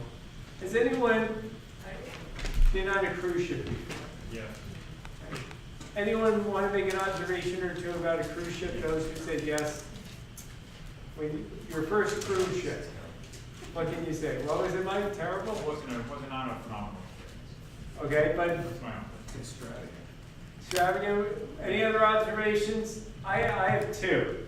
My first cruise ship experience. First, speaking of human ingenuity, okay, we talked about human physicals, you know, with the New York Marathon, oh my God, right? But here, we're talking about humans and able to put like a mini city in the middle of the ocean. It's pretty incredible if you ever, like, the size of these cruise ships are daunting, okay? So it's pretty impressive. And the second thing, which is impressive but in a different way, is how much people eat on these cruise ships. And there's 24/7 food. And what people, they're balancing plates on their way back to sit down because they've got like a full dessert plate and a full this plate and a full that plate. And it's pretty incredible to watch people in action with the amount of food consumption. So that was my takeaway. Tax deductibility, guys, what can we deduct when it comes to this? Mike, you were going to say, and then Perla, see if you agree. I think it was a specific rule in those cruise ships where they're non-deductible. And would that be right, Perla? I'm not sure. I'm not sure. Ron, do you know? I don't think the cruise is deductible. Not deductible. Tupal? It would be too lavish on excellence. So your gut says, client, you're out of luck. David, would you agree? Yeah, I'm gonna agree. Definitively. Job on the line, kind of agree? You're fired, you're gone. You sound like Donald Trump. It's not what the code says. And by the way, David, I'm just giving you a hard time, obviously, but David, the authors are much kinder than your clients. What code section, David, would you look at if you were? What code section do they direct you to, the authors? 274 and 1. And did you take a look at that?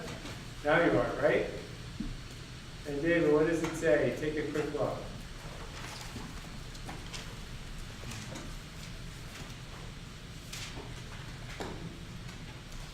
No deduction should be allowed under this chapter. Expenses incurred for transportation by water to the extent that such expenses exceed less than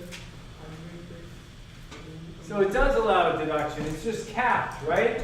At twice the federal per diem rate. So the federal per diem rate for the year 2018 is $250 per day.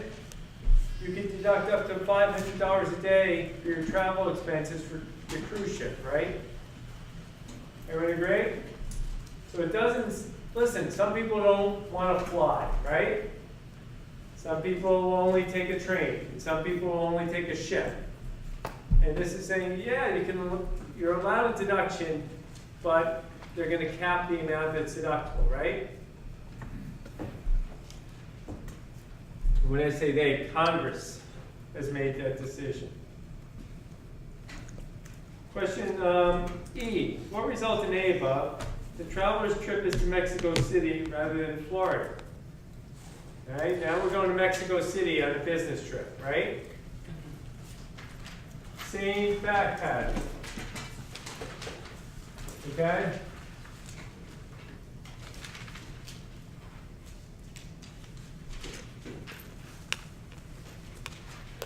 And in fact, I'm going to make the airfare $900, right? It's more expensive than going to Florida.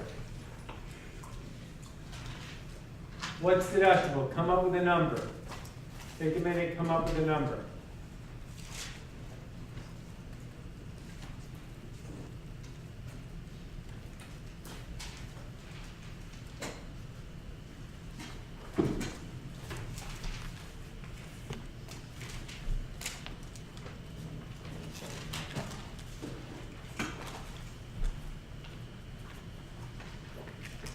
Kathy, Sarah, Jason? What do you say? You have a number? It's 375. 375, you say. Sarah? 1275. 1270. Say it loudly. 1,270. Wow, that's a nice number. I'm hiring you if I can get it, Jason. It's the same number as that. You have the same number. You know, but remember, the airfare is more because we're going to Mexico City, so 900. So you're saying deduct an additional 400? So, Zara, that's you're saying that too, right? Okay, Lori? How much? I agree. Agreed. Simone, final word? All right. Zara, I'll pick on you. Tell me how you got your answer and why you think you're definitively right, because David knows it's a tough world, right? Your job could be on the line. And I was analogizing, I don't know if you guys share this opinion, but, you know, we exist in a very perfection-oriented world. And what do I mean by that? When you go to see Broadway shows, for example, how many, if any of you, have ever seen an actor really mess up? It's pretty incredible, right? We've all seen a number of shows and no one seems to mess up. Similarly, if you don't mind me saying, the expectation is the same, that when you're in practice, right, David? Everyone expects you to be perfect. But if you're not, you have possible real exposure. So you've got to be real careful out there with my message. Because everyone has this, that you're going to dance and dance perfectly. So Zara, tell us how you're dancing tonight. So I did what you did, probably, I just changed the 500 to 900. Okay, but does it trouble you at all that it's foreign travel? Or you're not troubled at all by that? Well, maybe there's an exception to foreign travel that I don't know about, so. It might be. Go ahead. I think typically foreign travel is not deductible, however, in this case, because there is an exception for. Can I just pause? That seems harsh, right? You know, I mean, just if you're right, that would seem harsh, right? Everyone agree? I mean, under Michael's world, that foreign travel would not be deductible because, I don't know if you want to say that, because some business people, right? I mean, Donald Trump might want to keep this nationalistic where you could only work in the US, but a lot of people have to, right, travel in Europe, right? They don't want to, but their jobs demand, right? They have to. So should Congress say, hey, you go to Europe, not deductible? So I don't know if I agree with you on that. Well, there are large exceptions. Well, what's the exception? I mean, I don't know if I agree with you that the starting point is non-deductible. You'd have to show me that in the code. And let me just say this, you're not going to find it. The code says lots of things, it does not start from that premise. Frank, you have your hand up. So, it's in the code on 274. What? C. Okay, so Zara, 274C, did you check it out? Okay, that might be a good place to look. And what does it say, Frank? Does it say, to Michael's point, foreign travel is not deductible except if you meet certain criteria? So it's, no deduction shall be allowed under section 162 or section 212 for that portion of the expenses of such travel otherwise allowable under such section which, under regulations prescribed by the secretary, is not allowable to such trade, businesses, such activity. Right, so let's just figure out the takeaway. The takeaway for this is that when it comes to foreign travel, only the portion which is business related is deductible. I'll repeat, okay? Only the business portion is deductible of that trip.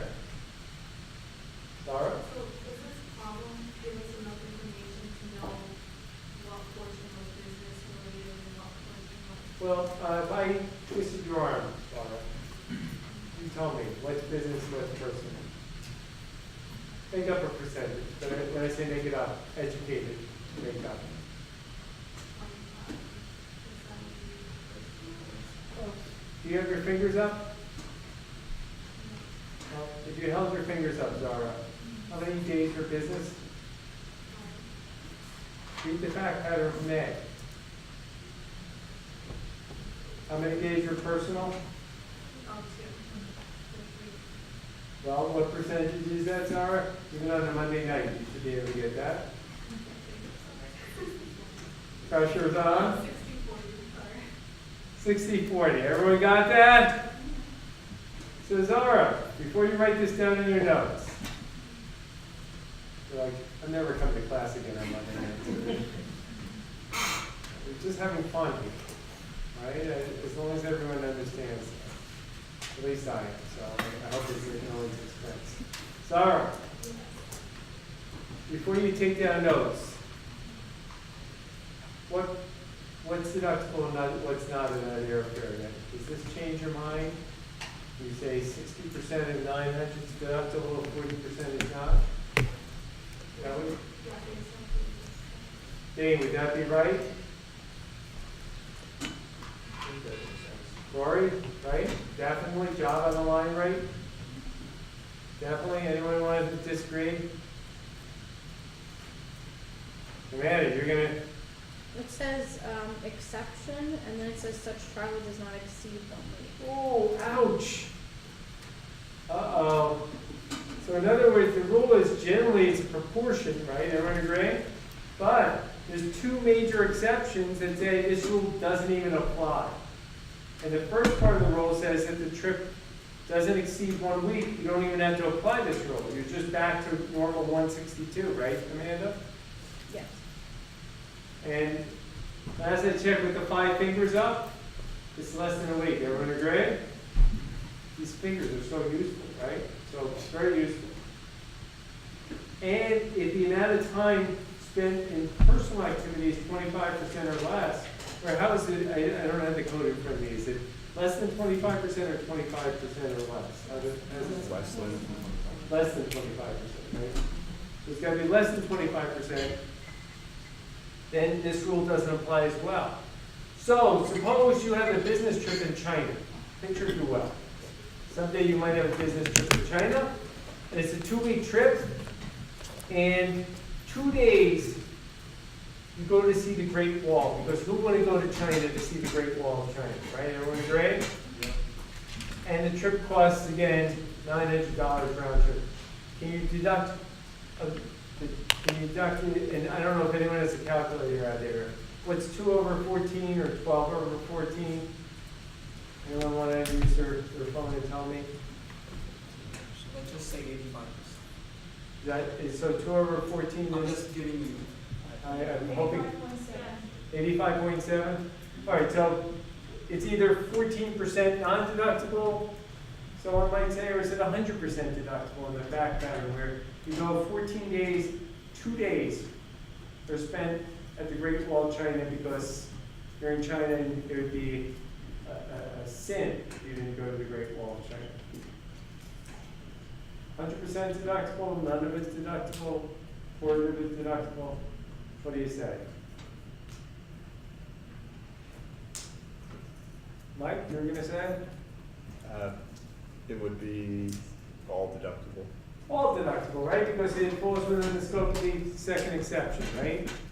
Congress sort of says, you know, you're on a long business trip and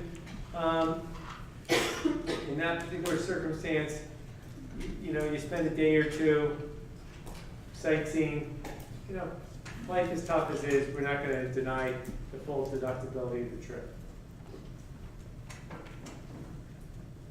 Suppose we make up a fact pattern.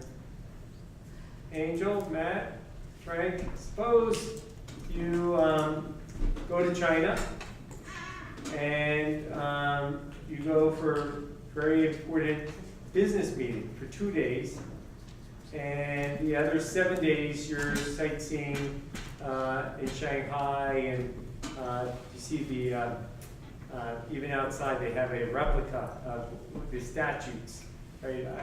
I forget where it's located. But anyway, you get the visual. 2 days, important business meetings. 7 days, you're sightseeing in China. Matt, Angel, Frank, what that $900 airfare, what do you get to deduct? Angel? I say none is deductible, since you say that. None. Matt? I say 200 is deductible. Frank, who's right? So because we're traveling for longer than the week, the exception doesn't apply here, so I think it's no deduction. Well, let's put it this way. You never get to code section 274. Why?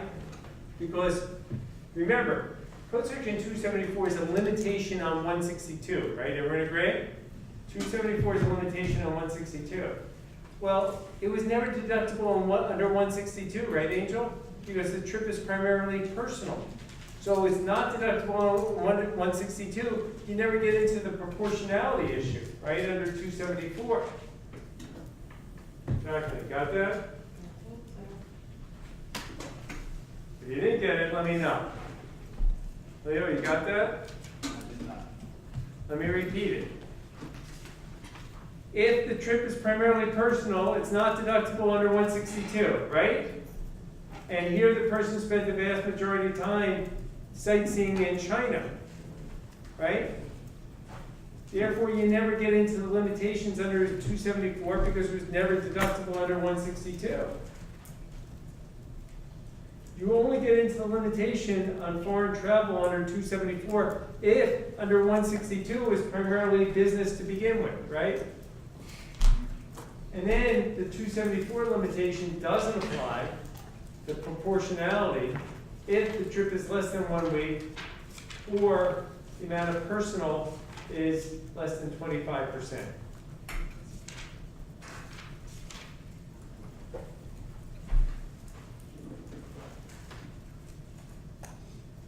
All right, everyone ready for question F? What results in the above if traveler went to Mexico City on Thursday, conducted business on Thursday, Friday, Monday, Tuesday, and returned to New York on the succeeding Friday night? So come up with a number. Again, the airfare, let's suppose, is $900, and the meals are $50 a day. Lodging is $100 a day. What's deductible? Come up with a number.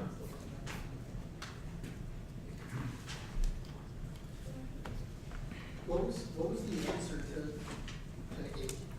To which one? To 8. 8? Same answer as Bob. Same what? Same answer, meaning it was just this, it was this same answer plus $400. $1,275. Because $900 would be deductible, right? The airfare would just have been more, but it's primarily business, so it's deductible. Right? And the exception under 274C doesn't apply.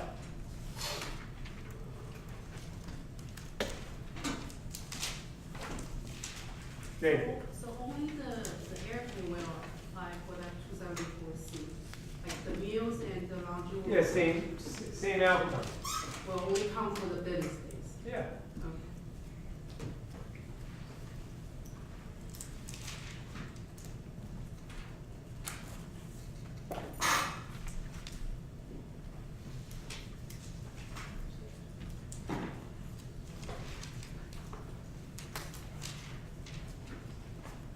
Okay.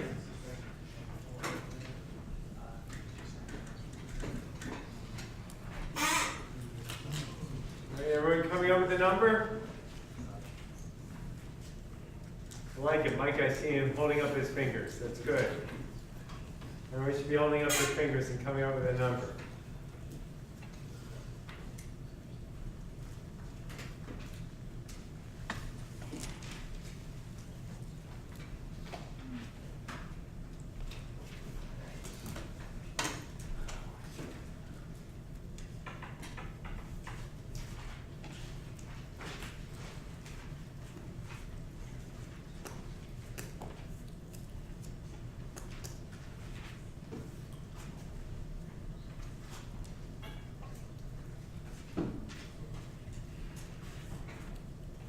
All right, Trevor, you got a number? Still reading. Nick? John? Got a number? I got 775, but I think that's fine. 775, Ankit? Got one? I mean, I was gonna say it's 5 days personal versus 4 days business, so it's primarily a personal trip, You say the airfare is not today. so no. Alvin, you agree? Yes, I would agree. Okay? So what day is this business? 4 days business. And personal days, right, comes No, that's recommendation, when the authors direct you to regulations and codes, probably a good idea to read them. Frank, your hands up. Yeah, so, I read that reg, and it's saying that the Saturday and Sunday would be, even though this person is there and not conducting business, it counts as business because it's Saturday Right. and Sunday. If people conduct business on a Friday and a Monday, the weekend is considered business days, right? Because if you're in China doing business on a Friday, you have to do business on a Monday. Does it make sense to fly home for the weekend, guys? And the regulation says treat those as business days. So, holding up fingers, okay? We conducted business Thursday, Friday, Saturday, Sunday, Monday, Tuesday. Okay, everybody agree? 6 days business status. Personal, Wednesday, Thursday, Friday. 3 days personal. Given that, don't say it out loud, what would you say is deductible for this trip? A number.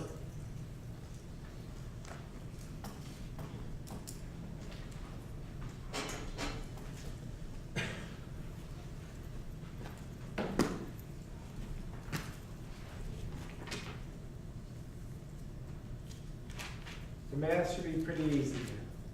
Kim, you had your hand up? You have a number? Yeah, 1,150. 1,150? Angie? Didn't come up with a number yet. Jacqueline?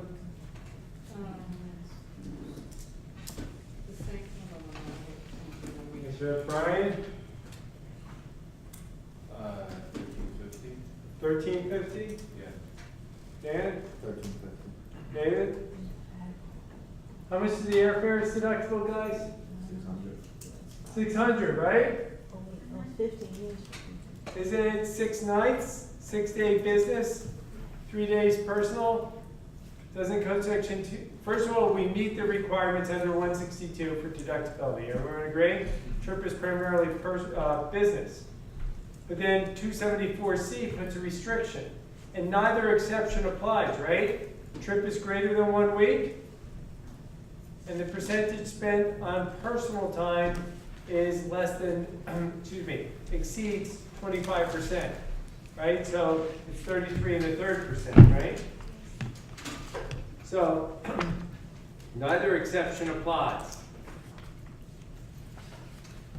So 2/3 deductible, meals.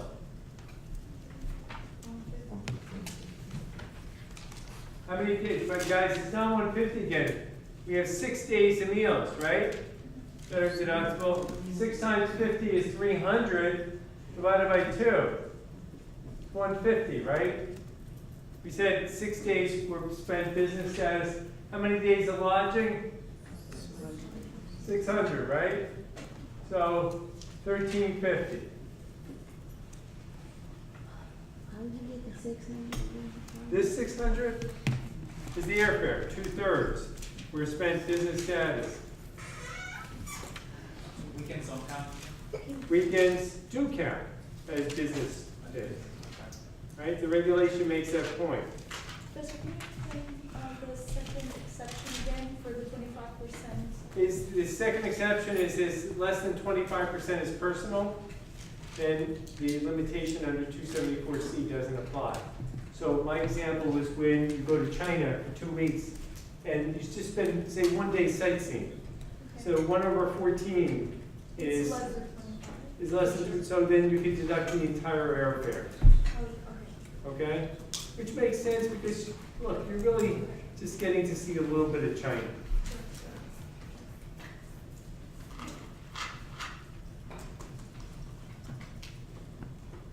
Question G. What results in EABA of a traveler's trip to Mexico City is to attend a business convention? Business convention. So everyone's now turning to code section 274H. Love it. Okay, love it.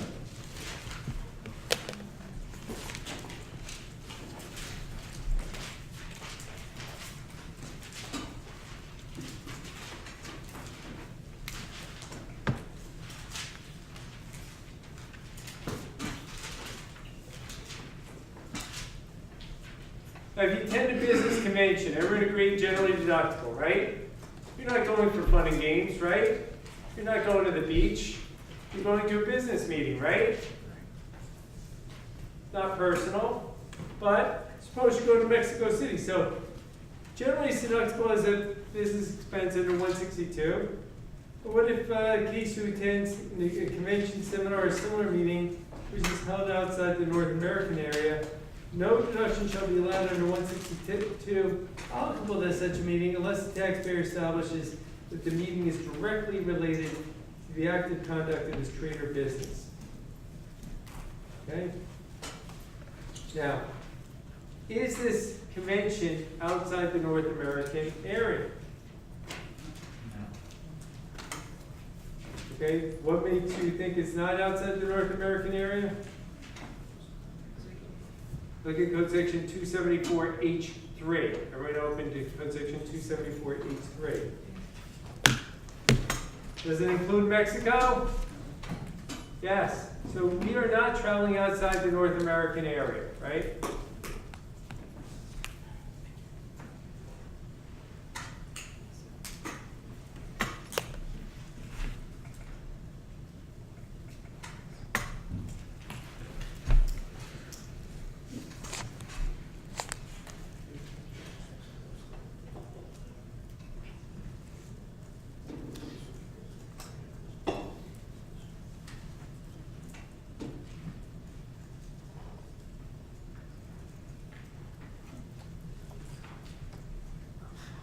So if you do go outside the North American area, you need a justification if you want a business deduction. So if your notes, this would be deductible. The point, travel expenses come up all the time, right? Travel away from home. You gotta, anytime you talk about it, you have to talk about these limitations found in code section 274, right? All right, so that was a little bit of a digression. I told you we would come back to page 376.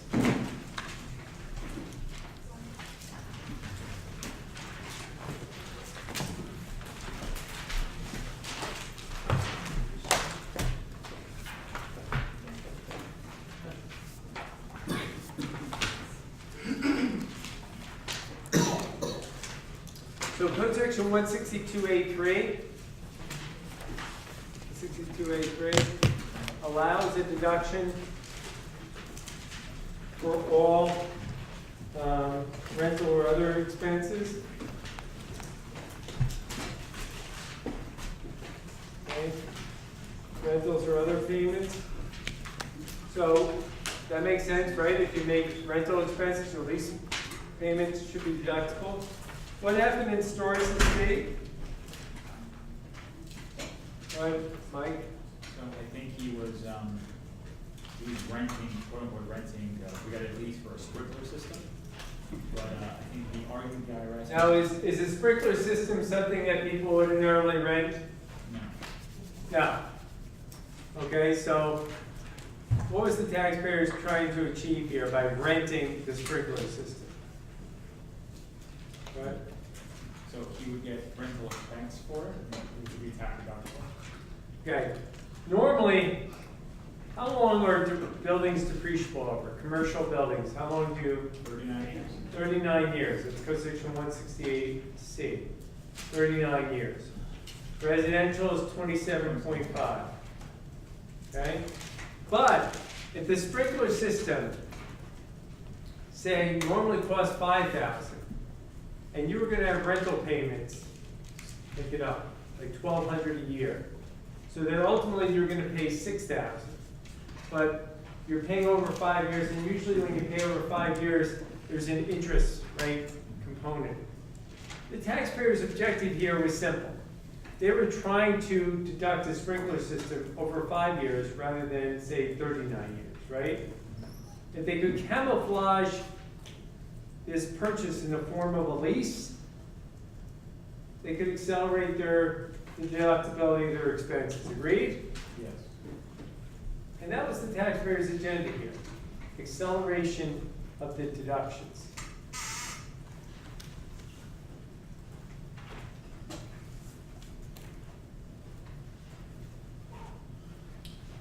Were they successful? Mike? No. No, the court says, hey, should remind you of the Waldorf decision. Remember when the attorney tried to camouflage a bequest like it was bequest, but it was really a payment for services rendered? That was one of the first cases we looked at. Well, similarly, right, here the taxpayer is trying to camouflage rental payments, right? Or this purchase for this sprinkler system, trying to camouflage it as lease payments. Doesn't work. Taxpayer loses. The authors of our textbook next talk about, we talked about the assignment of income. You could also, the flip side of an assignment of income, where you would try to assign income to low income taxpayers, right? People who pay tax at lower rates, is the assignment of deductions. So whom would you assign deductions to, right? To secure tax benefits. And you would try to secure tax deductions, right, to high income taxpayers. So if you recall, about 2 weeks ago, there was a big story, speaking of which, Donald Trump and Fred Trump being Donald's father, purposefully tried to, maintain his deductions or assign deductions to him and income to his children, because by doing so, he was able to minimize the family's tax burden. So what the authors describe, beginning on page 379, is where taxpayers might try to assign deductions to those taxpayers who are in high income tax brackets. And they play that out. Okay? Just when you get a chance, it's not hard to read material. Beginning on page 381, there's, among other things, a discussion of educational expenses. And educational expenses are enumerated. Nothing you can read in the code really gives you much insight. However, if you were to open your regulation book, and it can't hurt to do this, to regulation 162-5. 162-5.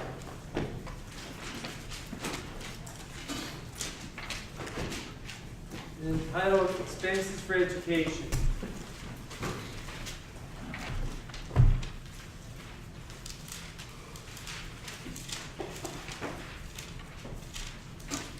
And if you look at 162-5, there's B1, B2, B3.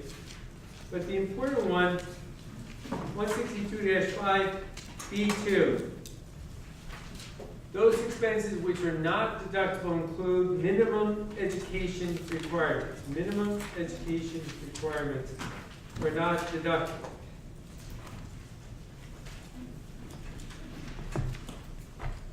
Similarly, qualification, if you look at B3, qualification for new trade or business, not deductible. If you have educational expenses that are going to qualify you for a new trade or business, not deductible. Well, what is deductible? Because it looks like educational expenses aren't deductible, but hey, keep reading. 162-5C1. If you have certain educational expenses to maintain or improve your skills, deductible. Maintain or improve your skills.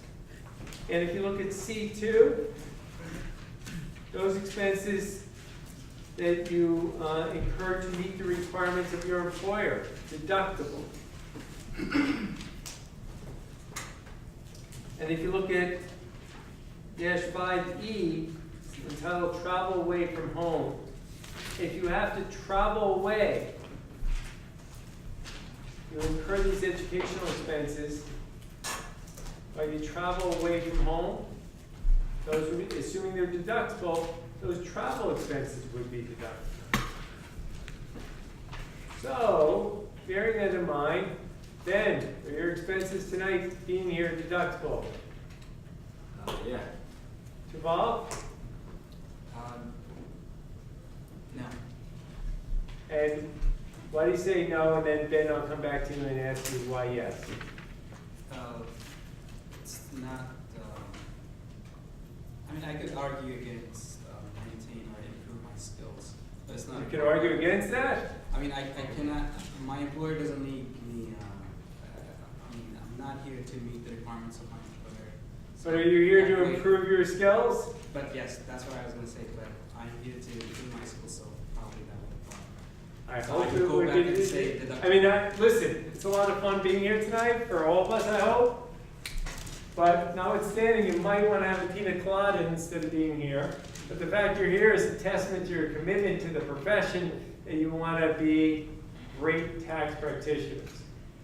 Doesn't it matter what our current circumstance is? It does. So some people right now, the back of the room, are part of the professional accounting program, and they're not ensconced at a full-time job, right? Kathy, you're not fully full-time employee, right? So would it be deductible to you? No. It would not be, because this particular course is going to enable you to get your degree that will qualify you for that new job. So depending on your circumstances, you're absolutely right, it will color whether or not this is deductible. Everybody agree? And let me just point out, even then, if it's deductible, what kind of expense would this be on your tax return? Miscellaneous. This would be a miscellaneous itemized deduction. Once again, under Code Section 67G, it would not be allowed. So right now, it's deductible, but right now, it's not going to be allowed because of Code Section 67G. But it's important because if your employer pays for it, your employer can take a deduction. And many employers in this room, or your employers, will pay for you. Ronald? I guess this is different from personal, which is a lifetime. This is not part of the lifetime credit. That's a personal, this is business. Different kind of issue. I mean, this is whether or not the expense is deductible, and the lifetime learning credit is a credit, and it's whether or not the person can qualify for it. I was gonna say, can you go back and amend your tax return? You can always amend your tax return if you're within the statute of limitations, which is generally 3 years. All right. I have a question. Shoot. So what if I pay, my employer reimburses me, can I claim a deduction? No, because you're reimbursed, you have no expense. Your employer can take a deduction, you can't. Right, you're not adding anything. And it would be a miscellaneous itemized deduction, so it's not gonna work for your advantage anyway. Okay? All right? Page 381, the authors tell us to read the regulations, read the code sections, and there's a discussion of 2 different cases, Hill v. Commissioner and Coughlin v. Commissioner. Not hard cases to read. So Joe, I don't know, did you have a chance to read this? Which one? Hill v. Commissioner. Yes. What happened here? Let's see, so, there was a teacher in Virginia, in order to keep her certificate, she had to pass the test to take some classes. So she took some classes at Columbia University or something. All right, so picture, you have a choice. Read 5 books. If you want to stay employed as a teacher in Virginia, you have a choice. Read 5 books, do a book report, or alternatively take courses, at graduate school courses.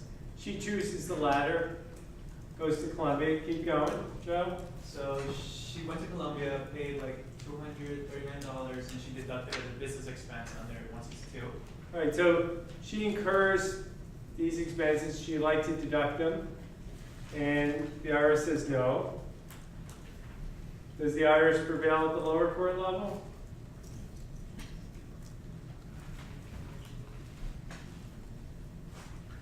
Mike, you were going to say? Yes, the lower court level they prevail. Yeah, the IRS prevails at the lower court level. This is spelled out on page 384. 384, the IRS prevails at the lower court level.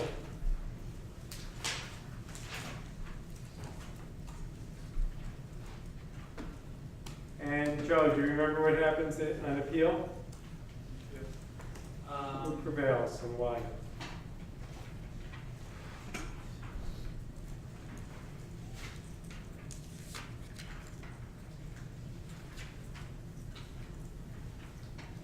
So she prevails?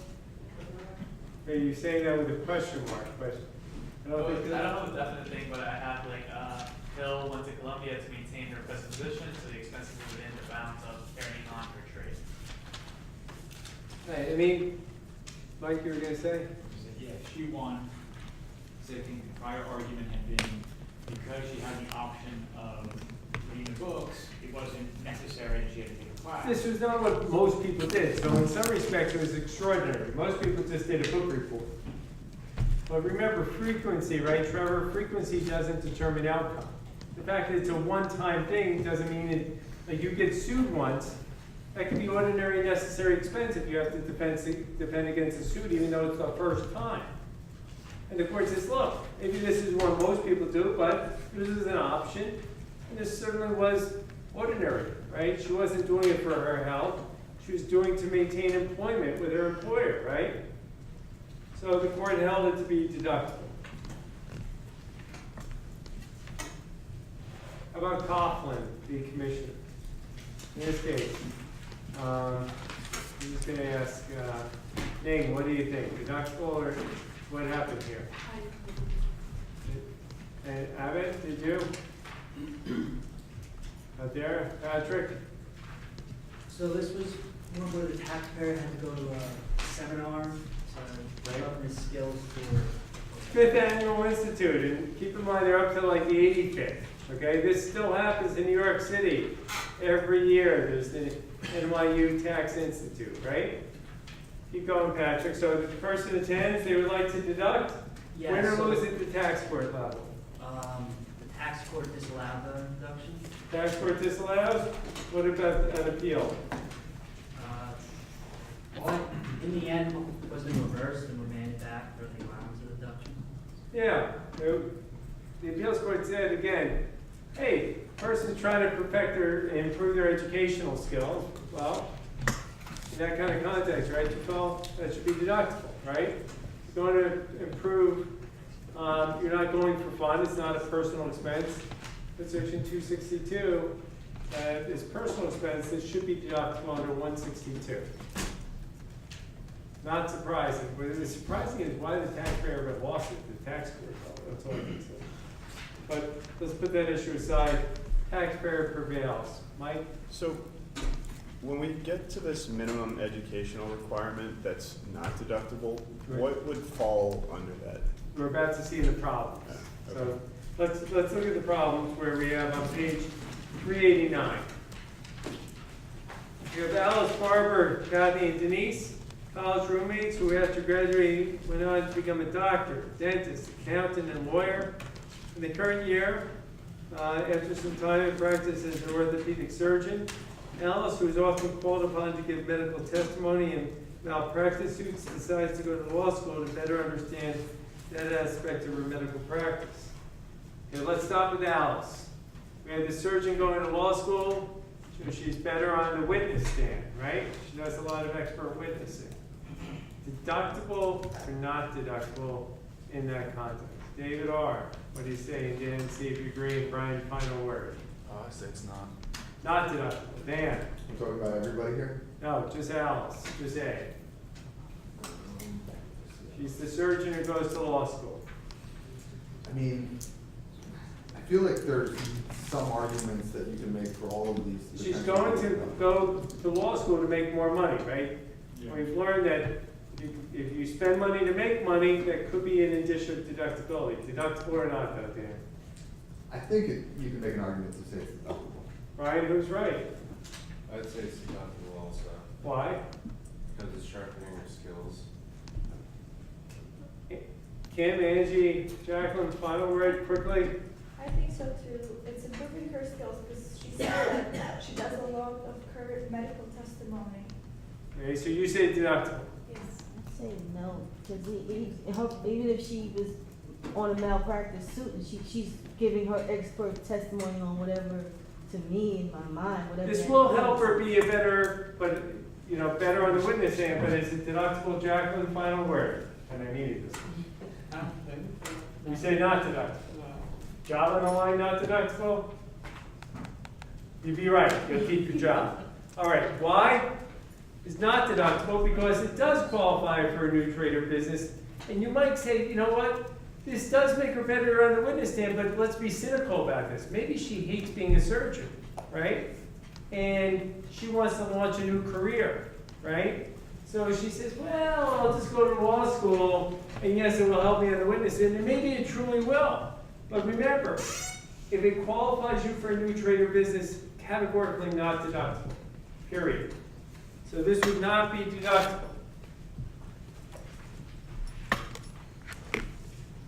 How about B? We're enrolled in a postgraduate course in orthodontists, intending to restrict her dental practice to that specialty in the future. So, with respect to B, Lori, Dane, Patrick, deductible or not?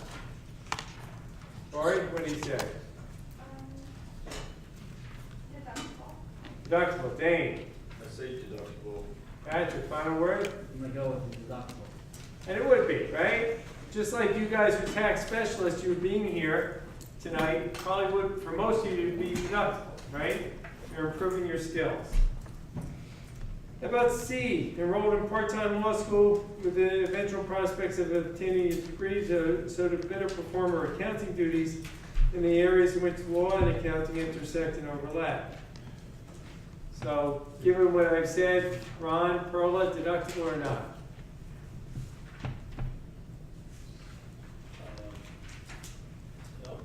No. Perla? I think you would, Why? because it's just like tax. Part of tax is for accounting and part of tax is implying laws and regulations. Are you in So- trouble, Perla, that she's gonna qualify for a new trade or business?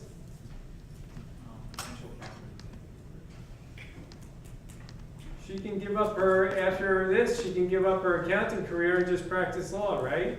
Yeah, but it says that so as better to perform her accounting duties in an area in which law and accounting tend to Yeah, but we overlap. can always say that, but the reality is, if it qualifies her for a new trade or business, it's not deductible.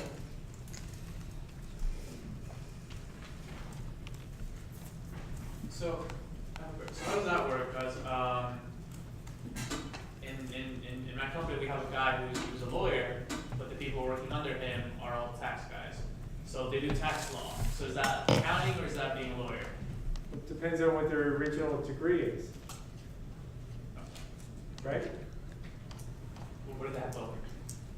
But then it's moot because they're not going to get a new degree, right, if they have both. You just mooted your own problem. Dan? So once you're available to potentially change jobs, it automatically becomes not deductible, regardless of whether you stay employed in the same. Yeah, it doesn't matter. Okay. Question D. D took a leave of absence to choose a lawyer in an LLM program intended to practice exclusively in tax. So if Denise is a lawyer and now she wants to get a ANCIT, a special degree in tax, deductible or not, and Angel see if you agree.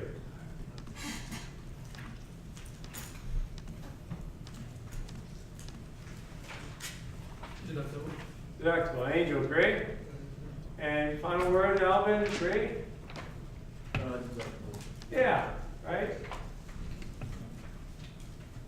Assume Denise's expenses in problem 1 are deductible, as she's a practitioner in Seattle who travels to Gainesville. By the way, if you haven't checked already, where are the authors of our textbook from? University of Florida, Gainesville.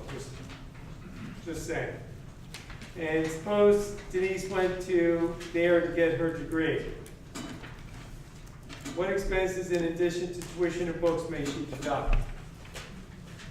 Matt?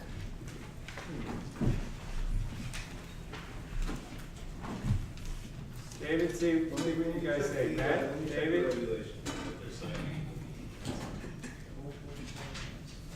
Because she's not currently working, so she's not traveling. I'd say again, who's saying it? She had, I need to look it up, I know that it's not travel and expense like we discussed earlier, because she's not currently working, she's taking leave, that's her purpose, No, she is currently working. Let's propose she is currently working. That's not the revenue ruling. You're thinking revenue ruling 75-120. She's currently working and her employer sends her to University of Florida to get her advanced degree. What can she deduct? What does regulation 162-5E say? Individual travels away from home primarily to obtain education. The expenses of which are deductible under this section. The expenses for travel, meals, and lodging. All right, so the travel for meals, lodging, the travel expenses, lodging, meals, 50%, right? And question 3, Carl earned a bachelor's degree in education. He teaches world history in junior high school. Current year, he wants to contemplating going on a European tour, doing things that will be beneficial to his teaching efforts. He wishes to know if he can deduct his expenses. What do you think? High school teacher wants to go to Europe. Wants to become a better teacher. Can you deduct those expenses? Kim, you're smiling. Can you deduct it? No. What's your authority? 274 M2 says, can you deduct your travel as a form of education? Can you deduct those, Jason? No. No. Okay? And I used to, when I was a kid, my parents used to go away with a psychiatrist. Maybe my parents knew I needed some help. But putting that issue aside, the psychiatrist deducted everything because he said, well, when I meet people from different societies, it enables me to become a better practitioner. So, like, travel is a form of education. You know, abusive, right? So Congress said you can't deduct your travel expenses even if they augment your education. Self-employed dentist attends a 5-day dental seminar at a ski resort. All the seminar proceedings are taped. Dentist skis on clear days and watches all the tapes on snowy days. Are the travel expenses deductible? What do you say? Yes or no? What do you think? Does this sound abusive on its face, guys? Yes. So probably this is a sham, probably not deductible. Agreed? All right.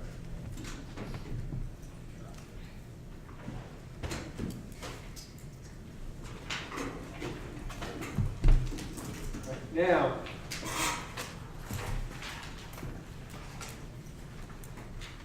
let's just talk for a minute about, we're going to talk about business losses.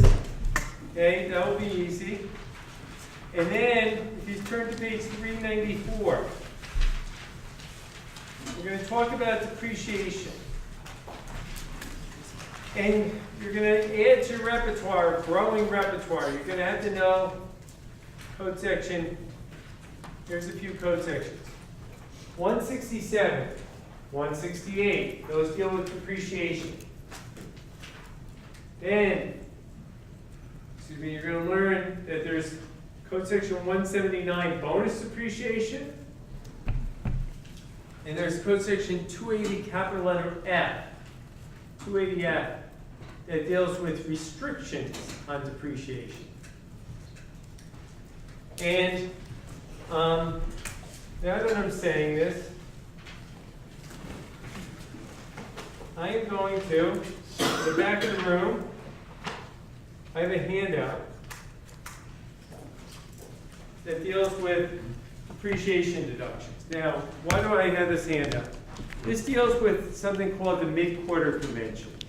In the mid-quarter convention, we're going to learn that with respect to every depreciation, there's a lot of fingers tonight. We'll see a lot of fingers next week. 4 modes or 4 conventions. What is the most popular convention for depreciation, guys? That's a method, not a convention. It's the half-year convention. half your convention, but sometimes if you put a lot of property in service at the end of the year, you have to use the mid-quarter convention. And then with real estate, what convention do you use? Mid-month convention? And then what's the last convention? Say again, Jacqueline? Full month, for what kind of property? Full month convention for intangibles. So we have 4 different conventions, and for exam purposes, this is one of the things students are the most apt to miss, okay?